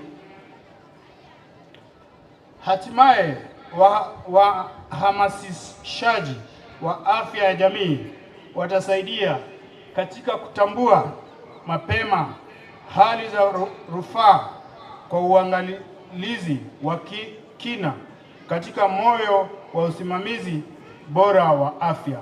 Chini ya mpango huu shirikishi, Wakenya watakuwa huru kuendelea na kazi na maisha yao bila wasiwasi wa mzunguko wa kuchosha na kukatishwa tamaa wa safari za hospitali, miadi ya matibabu, foleni, maagizo ya dawa na rufaa. Umuhimu wa Madaraka unatuamuru kujenga taifa lenye ustawi wa kidemokrasia imara kupitia kwa mafanikio ya harakati za uzalishaji wa hali ya juu na ushindani, ukuaji wa viwanda na uvumbuzi wa kiteknolojia. Haya yote yanahitaji watu ambao wamewezeshwa kuimarika, kujiuzi na kufahamu, si kwa kushiriki kikamilifu kama wananchi wa nchi za kidemokrasia wenye ufahamu tu, bali pia wenye uwezo wa kutafuta riziki zenye maana na kutimiza mgao wao wa uzalishaji wa kiuchumi, na hata kwenda mbele zaidi na kuafikiria kubuni na kujenga Kenya ya siku zetu za usoni. Tunaweza na tutafanya kila tunalolifanya na kukusudia kulifanya vizuri zaidi kama tutapata uwezo kama taifa kutoa maarifa na ujuzi ambao watu wanahitaji ili wawe na tija na ufanisi na kusisimua ndani yao motisha na udadisi ili kuendelea kuwa wenye ushindani katika uchumi wa maarifa unaobadilika. Kwa hivyo elimu ni muhimu kwa uhuru wetu wa kujitegemea na ni kuiwezesha na kifanikishi cha kila juhudi yetu.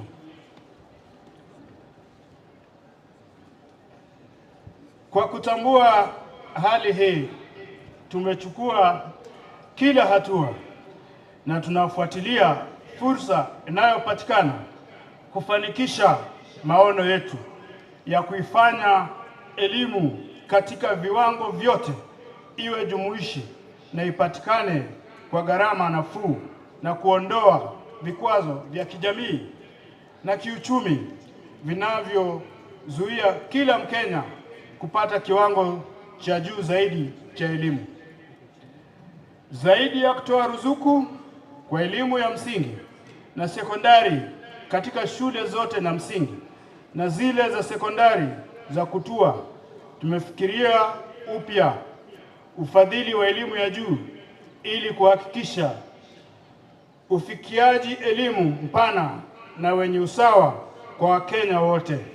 Umakini maalumu ukiwekwa katika kuwezesha wanafunzi kutoka katika mazingira magumu zaidi kufikia hadi yao ya kupata elimu. Pia tumeendelea kuajiri walimu 30,000 katika hatua isiyo na kifano na kihistoria ili kuboresha uwiano wa kitaifa wa mwalimu mwanafunzi na kuimarisha utendaji.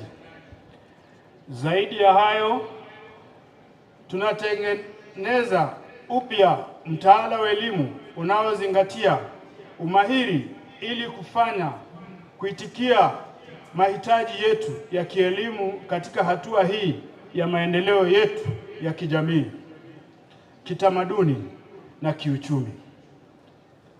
Hatimaye, chuo huria cha kitaifa kitapata hati yake ndani ya mwezi huu wa sahihi. Tunapozungumza, course zinapangwa tayari kuzinduliwa. Kwa muda mrefu, elimu ya juu nchini Kenya kwa kiwango kikubwa imekuwa fursa tu waliobahatika zaidi, ili hali elimu ya chuo kikuu ilikuwa ni haki ya kipekee ya wasomi. Haitakuwa hivyo tena. Mwezi uliopita nilizindua muundo mpya wa ufadhili wa elimu ya juu ambao utafanya vyuo vikuu na taasisi za mafunzo ya ufundi wa elimu kuwa jumuishi kikamilifu na zenye uwezo wa kifedha na uwezo wa kushindana na wenzao duniani kote, huku zikichangia mabadiliko ya kijamii na kiuchumi ya kitaifa kupitia uvumbuzi, utafiti na maendeleo.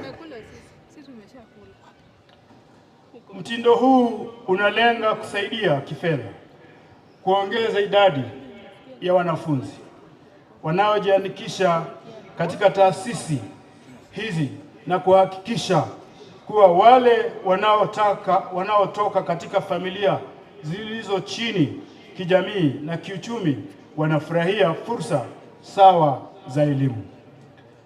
Kwa hivyo, chini ya mtindo huu watapata ufadhili kamili wa masomo, huku wengine watapata viwango vilivyoimarishwa ipasavyo vya usaidizi wa ufadhili ulioamuliwa kupitia zana dhabiti ya majaribio. Kujitolea kwetu kutekeleza kikamilifu huduma kwa wananchi na kutimiza ahadi zetu inatulazimu kuzingatia kwa makini ufanisi, ushirikishwaji, usawa na haki. Kwa maneno mengine, tunao wajibu mzito wa kukidhi matarajio ya idadi kubwa ya watu wetu bila kupoteza rasilimali kwa ubadhirifu, uzembe na ufisadi.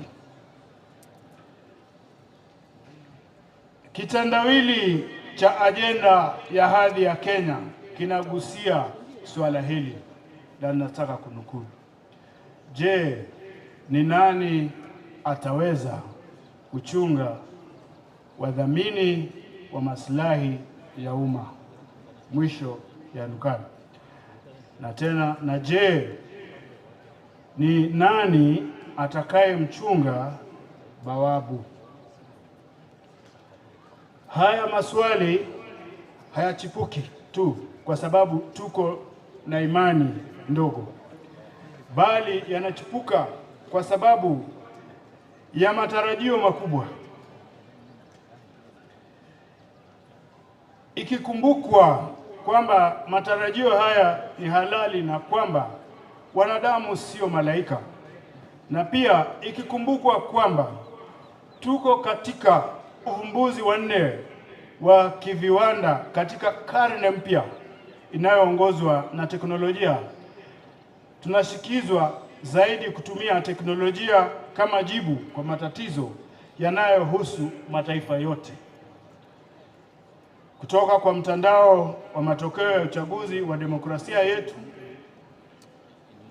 hadi hazina ya hasla kwa biashara changa, ndogo ndogo na za kadri, na chombo cha ukaguzi wa elimu ya juu, na vile vile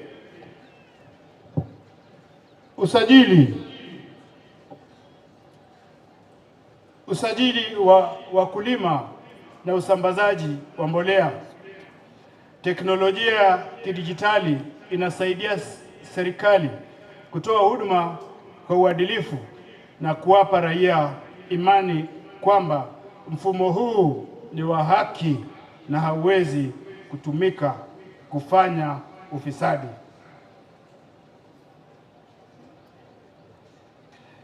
Hivyo basi, sharti tuchukue muda leo kusherekea teknolojia na hasa ile ya utoaji huduma za kifedha na ubunifu wa aina mbalimbali ambao unatuwezesha kuwatumikia Wakenya kwa viwango bora iwezekanavyo. Na wakumbusha Wakenya wote ambao wanafanya kazi katika teknolojia na kila mtu anayetumia teknolojia kwamba waanzilishi wa taifa hili walipigania wakitumia teknolojia ya kimsingi dhidi ya teknolojia ya juu na kutuletea uhuru wetu. Tuna wajibu wa kuwa na ubunifu wa kipekee na kutumia teknolojia ya hali ya juu kuifanya Kenya kuwa adilifu, yenye ushindani na yenye ufanisi. Nimeshawishika kwamba teknolojia ndio ufunguo wa ustadi. Kuimarisha ushirikishi wa wote, kuimarisha uwazi na hadhi, kuimarisha na kudhibiti imani ya umma katika utoaji huduma za serikali. Hii ndiyo sababu tutaendelea kuleta mabadiliko makubwa katika utaratibu tulioanzisha kwa kuweka habari za serikali katika mtandao wa kusambaza huduma za serikali kupitia huduma za mtandao wa interneti. Leo hii nawaalika Wakenya wote kuzingatia enzi mpya ya utoaji huduma za serikali kupitia mtandao wa interneti ambao unawapa shime watu kila mahali waliko, ikiwemo wale wa kiwango cha chini cha mfumo wa ustawi wa kijamii na kiuchumi kupata huduma za serikali kwa njia nzuri kupitia simu zao za rununu.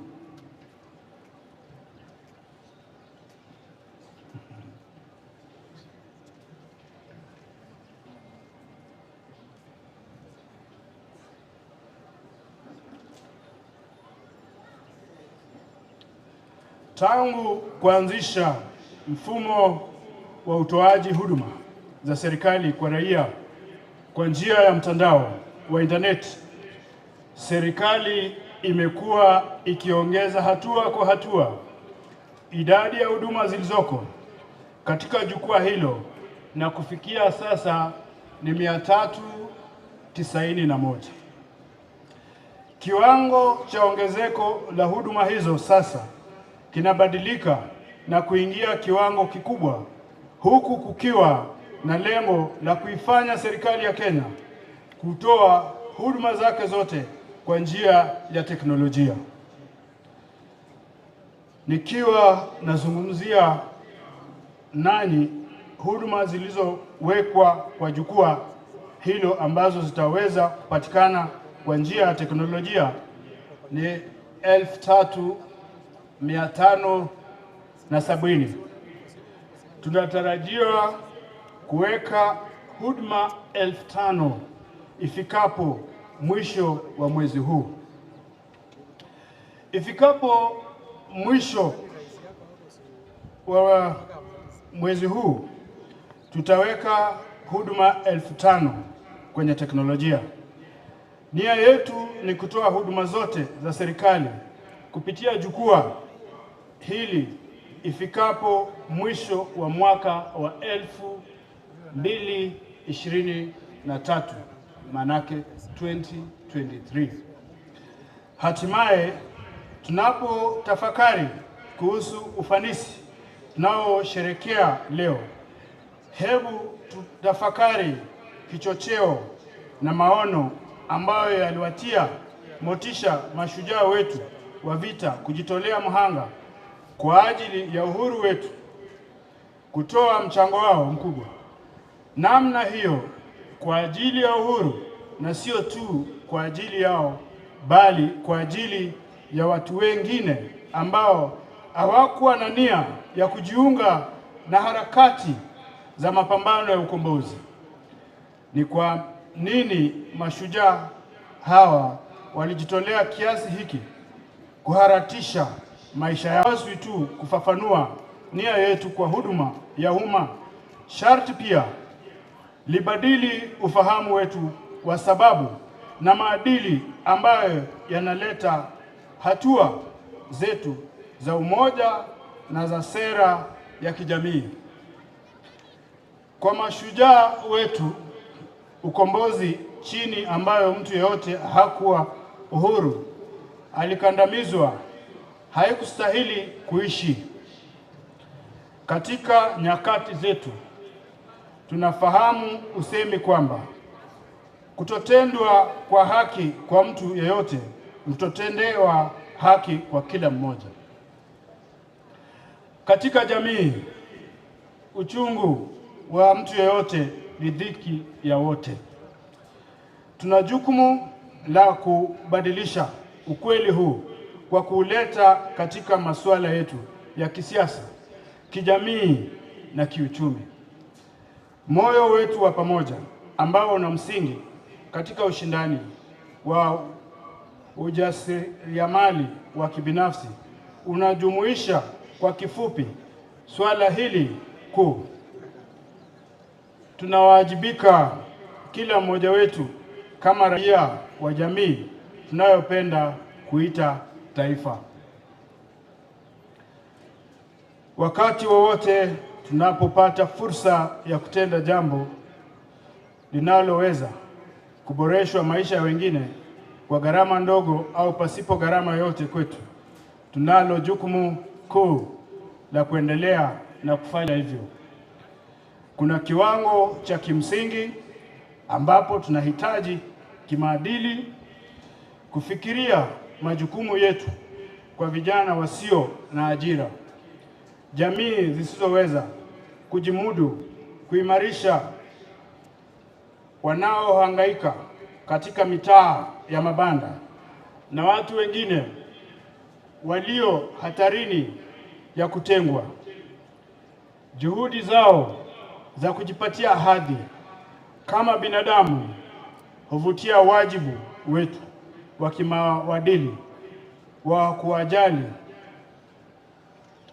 Juhudi zao ngumu za kutafuta maisha bora zina uwezo wa kutatiza matarajio yetu yaliyo bora. Hakuna binadamu anayeweza kuishi peke yake. Katika jamii kuna nguvu, na ili kufungua nguvu hizo, sharti tushughulikie maadili yetu na kutekeleza majukumu yetu. Hiyo ndio sababu mashujaa wa uhuru wanatambua uadilifu uliopo kati ya juhudi zao kuwa zawadi ya kutosha. Iwapo kuna mapato ya zaidi ya shilingi 1,200 na kulipa shilingi 2,500 kwa hazina inayobuni ajira kwa mamilioni ya vijana na kuwasilisha chakula kwa meza ya mahasla, ni mchango unaofaa ili kufanikisha wema zaidi. Endapo kuna jambo moja tunaloweza kujifunza kutokana na sherehe hizi za kipekee za uhuru na biashara, inaweza tu kuwa sote kibinafsi na kwa pamoja tuna nafasi kubwa ya kihistoria kufuatilia ari zetu kwa njia kuu zaidi, hivyo kutunuku taifa linaloibuka la Kenya kuafikia ukuu wake wa uwezo na ahadi. Ili fursa hii kuwa na maana, sharti tuzingatie maadili yaliyowapa motisha waanzilishi wa taifa hili kufikiria na kuteseka kwa ajili ya kuanzisha taifa letu na kujitolea sisi wenye kuyafafanua upya kwa ukakamavu ili kufaulu katika ulimwengu wa wakati wetu. Asanteni sana. Hiyo ndio mwisho wa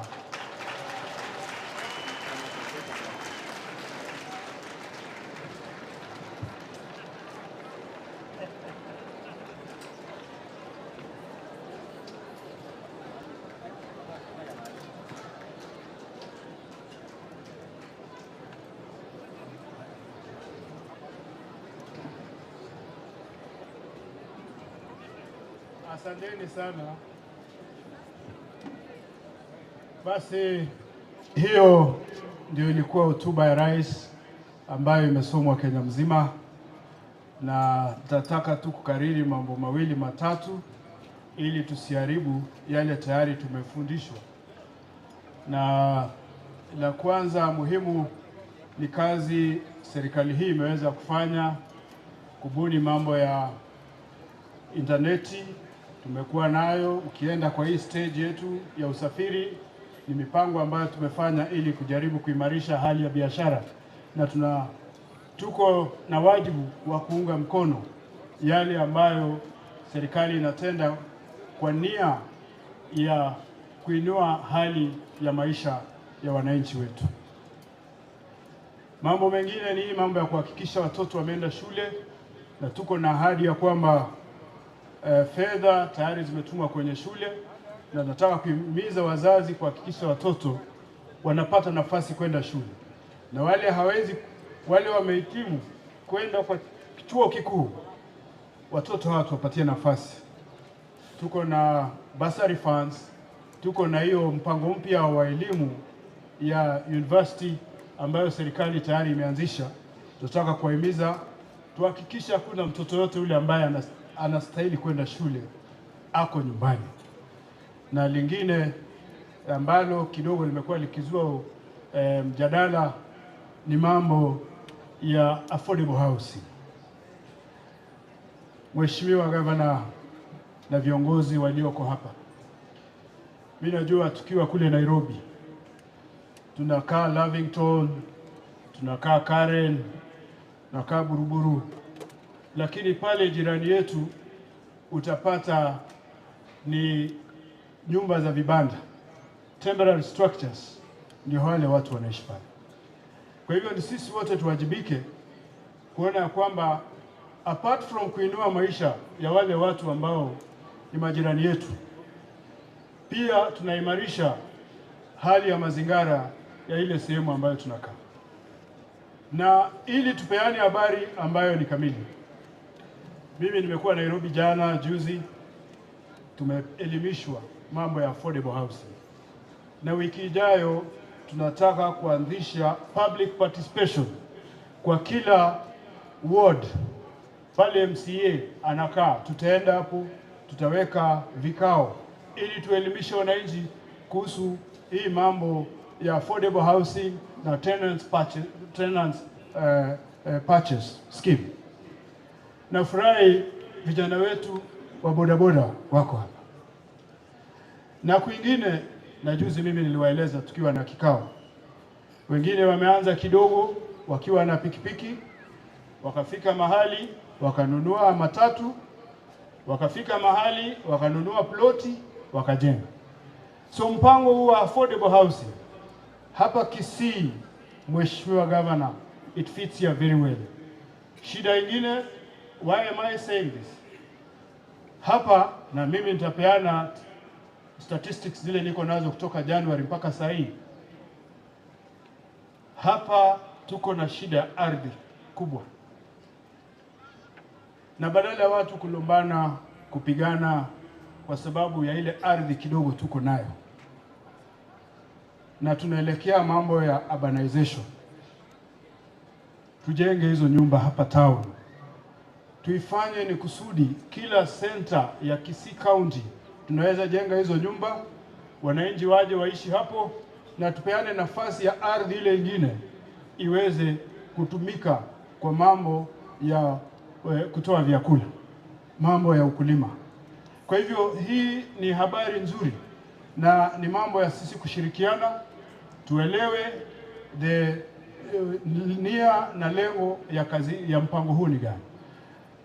Rais mwenyewe ametaja, apart from kupatia wananchi nyumba nzuri, mazingira bora ya kuishi, tunapeana nafasi za ajira. Vijana wetu wale wametoka TVET, wale wametoka Kisii Polytechnic, wale wanashughulikiwa na youth officer wetu wako na kazi ya kufanya. Wale maseremala wako katika kaunti hii, wale vijana wanafanya kazi ya ufundi wa stima, wale wamejifunza mambo ya teknolojia, mambo ya engineering, civil engineering, tunawapatia kazi. Na wakimaliza, wakipata ujuzi hapa, wataenda wafanye kazi kwa nchi jirani. Ukienda Rwanda, Burundi, wa Kenya wanafanya kazi huko ya ujenzi. Kwa hivyo tuko na nafasi nzuri ya kutayarisha vijana wetu kwa kazi ya ujenzi, kwa kuwapatia nafasi ya kujipatia ajira. Kwa hivyo maombi yangu, tuunge mkono mpango wa affordable housing. Suala lingine ambalo lilitajwa, na mimi nafurahi feedback, Mheshimiwa MCA mwenyenye, ukituambia pale tunakosea, I take it very positively. Na pia mkitupongeza pale tunaimarisha, pia tunafurahi. Na hivyo ndio kazi yetu iko. Mkubwa anakuandikia na kuambia unafanya vizuri hapa, bwana Anjere hauendelee vizuri, rekebisha hapa. Shida ya pombe ya hii town tumepigana nayo, na tumekuwa na collaboration mzuri na Mheshimiwa Governor. He'll share whatever intelligence he has about mambo ya pombe. Tumeenda kiwango ya kuleta umbwa kutoka Nyanza, Kisumu. Lakini leo, na mimi naongea mkubwa wa polisi akiwa hapa, wajua hii kazi yetu iko na uzuri yake, kila mtu amepangiwa sehemu yake. Anjere is in charge of Kisii County. Na pale chini iko DC, DO na chief na maaskari namna hiyo. Wale maafisa ambao wataendelea kuangalia kando na pombe inauzwa na madawa ya kulevya inauzwa, hawa wanatuambia wanataka kwenda nyumbani. Because we are not going to transfer problem. And I'm not going to do the work of a constable police officer. And I'm not going to do the work of an assistant chief. They have responsibilities which are clearly spelled out for them. Na kila mtu lazima awajibike. County commander ni manager wa askari. Hawezi kuwa anafanya doria hii town when we have responsible officers who are also earning salary. So mambo ya pombe haramu, I think this should be the last time we are talking about it. But on the same note, Mheshimiwa Governor and the leaders who are here, elected leaders, there is need for us to come up with a paradigm shift. Mambo ya pombe. Majiko yamejaa hapa. And we are using a lot of resources. Kila siku tunatuma polisi huko. Magari ya serikali. Hawa watawala hawafanyi kazi nyingine ni hiyo. Every day we receive reports. We can approach this issue in a different way and with concerted effort. Ya kwamba tuanze hata na mradi ya wale wa mama wameingia huko. Na mimi nafurahi first lady wa hii county huko hapo. Mheshimiwa, this can be a legacy, it can be a program. Unganisha wale wa mama tunatoa kwa pombe na wale wa mama wanazao wameaga wanaitwa nini? Wale wa mama wajane. Program ya kusaidia wa mama wajane. Na hawa ambao tunatoa kwa ile mambo ya ulevi. Tuanze hata kama ni mradi wa ng'ombe. Mama bwana akifa badala ya kwenda kuingia hapa kuretail chang'aa. Ile diary program uko nayo, ile mradi uko nayo ya kutengeza maziwa hapa, tuache kutoa maziwa kwingine. Hao wawe mstari wa mbele wa kufuga ng'ombe ya maziwa.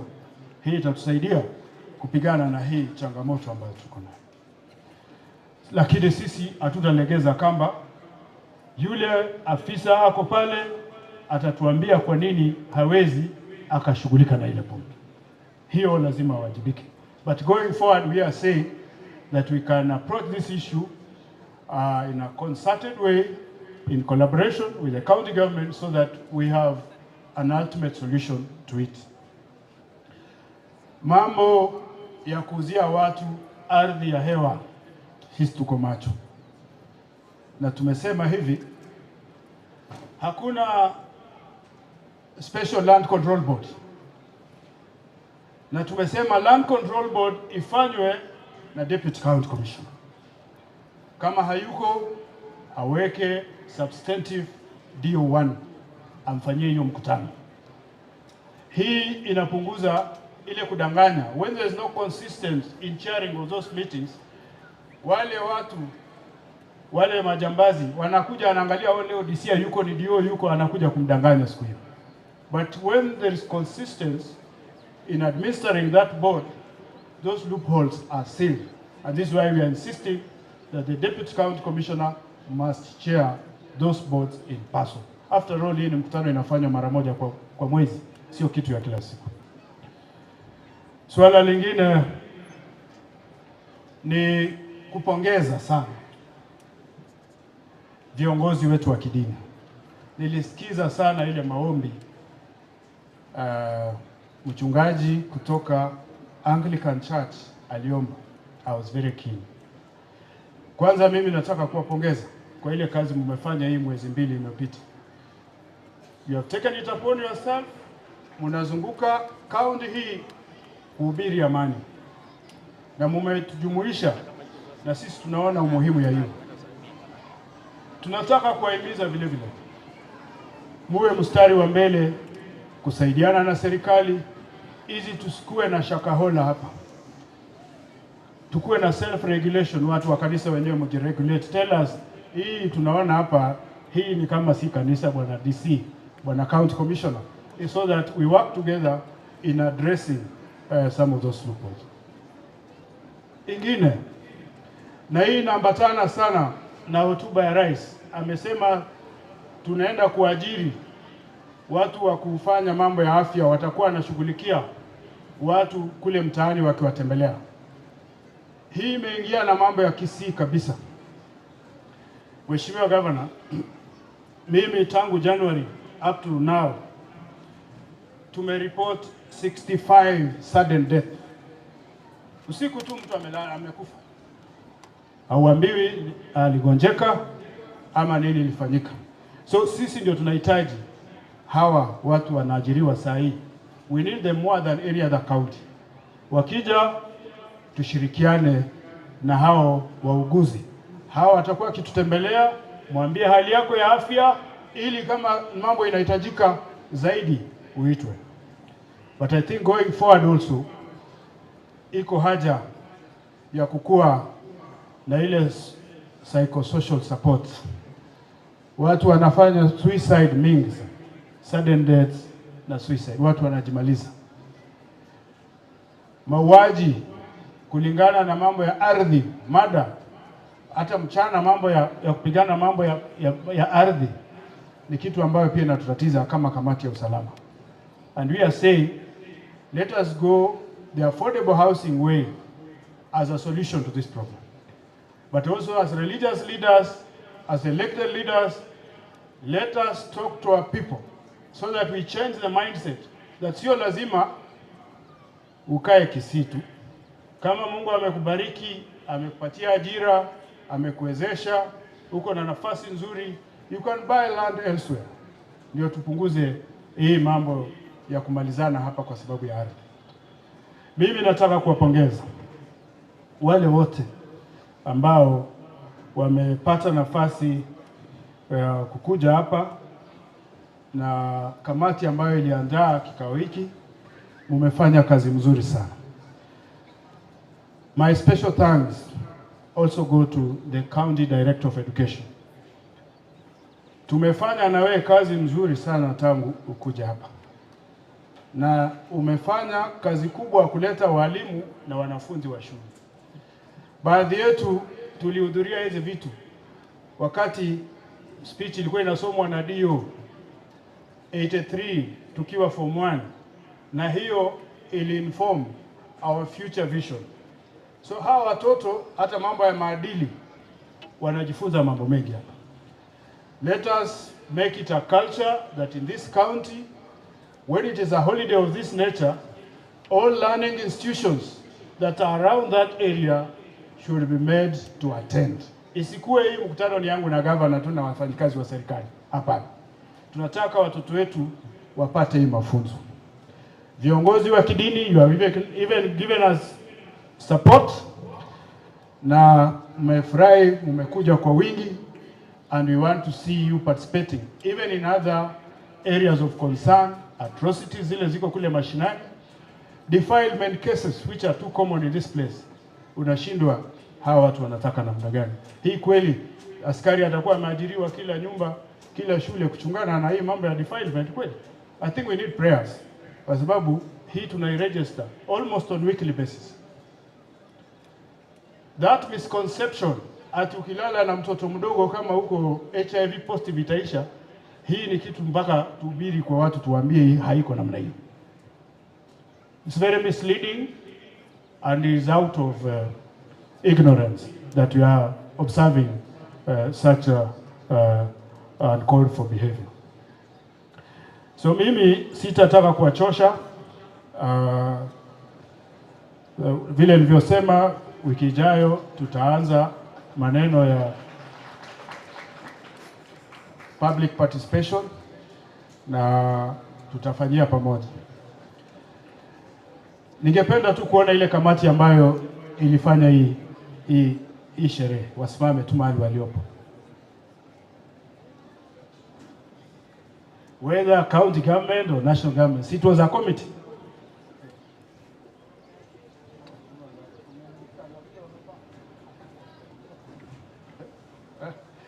Ketini, asanteni sana. Then heads of national government who are present, tafadhali simama tu mahali ulipo, hatutawatambua. National government officials. The entire national government is here. I think what I can also assure you, Mheshimiwa Gavana, we are here to support the cause of this county. And this is why our national government officials are here. They are more than willing to provide technical support. These are very experienced officers. I think wakitoka hapa, their next level is the region. Kwa hivyo, there's no doubt in their performance. Let us make use of them in whatever we want to initiate. Kama ni shule tunataka kujenga, kama ni mambo ya hospitali, kama ni mambo ya barabara. Leo nilikuwa nauliza engineer wa Kera na amenihakikishia kwamba hii financial year tumepata 580 million ya kutengeneza barabara za Kera na kufanya hiyo marekebisho ambayo imefanywa kufuatana na mambo ya mvua. Kwa hivyo tuko na kitu ya kuendelea nayo, and I think as we get more funds tutaendelea kushughulika na mambo ya miradi, na sisi tumesema kama National Delivery Team ya National Government, sisi tutazuru miradi yote katika county hii. Hakuna mambo ya kufanyia kazi kwa ofisi. Sisi we are field officers na tutazunguka county hii yote kuhakikisha kwamba wananchi wanapewa huduma ambayo inastahili na wakati ambao unafaa. Asanteni sana, Mungu awabariki. Tafadhali tuwapigie makofi. Makofi mzuri, 1, 2, 3. Tena asante. Naomba tafadhali tusimame sasa, tupate wimbo wa taifa ili kumaliza sherehe hii ya Madaraka Day kutoka uga wa Gusii Stadium. Kenya Prisons Band, nafasi yenu.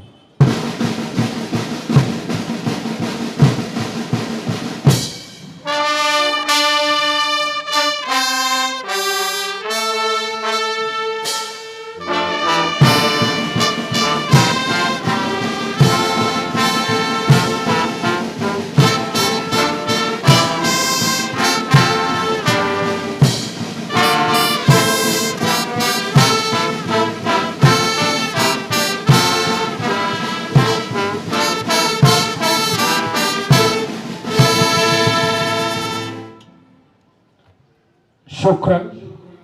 Ningeomba sasa wageni wetu wa heshima waweze kuondoka mwanzo jukwaa kuu ili baadaye tufuate. Tangazo la pili ni kuwa kwaya zetu zote tafadhali mbaki nyuma katika ile hema, unaweza kuzungumziwa. Na mwisho tubaki tukiwa tumetulia wanapotoka wageni wetu wa heshima. Shukrani zangu pia ziwaendee kamati walioshughulika na hii sherehe, my DJ, Mafro Sound, hall protocol. Asante kwa kazi nzuri. Vikosi vyote vya usalama wa OSPD wetu wa Nyanchwa na OSPD wetu wa Kisii Central kwa kazi yenu nzuri sana. Mungu awabariki.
Tunashukuru sana bendi yetu kuu ambao ni wageni wetu wa sherehe hii Kenya Prisons. God bless you. Don't go away without sampling the best things of Kisii. Mechi ya Shabana siku ya Jumamosi mida ya saa 8.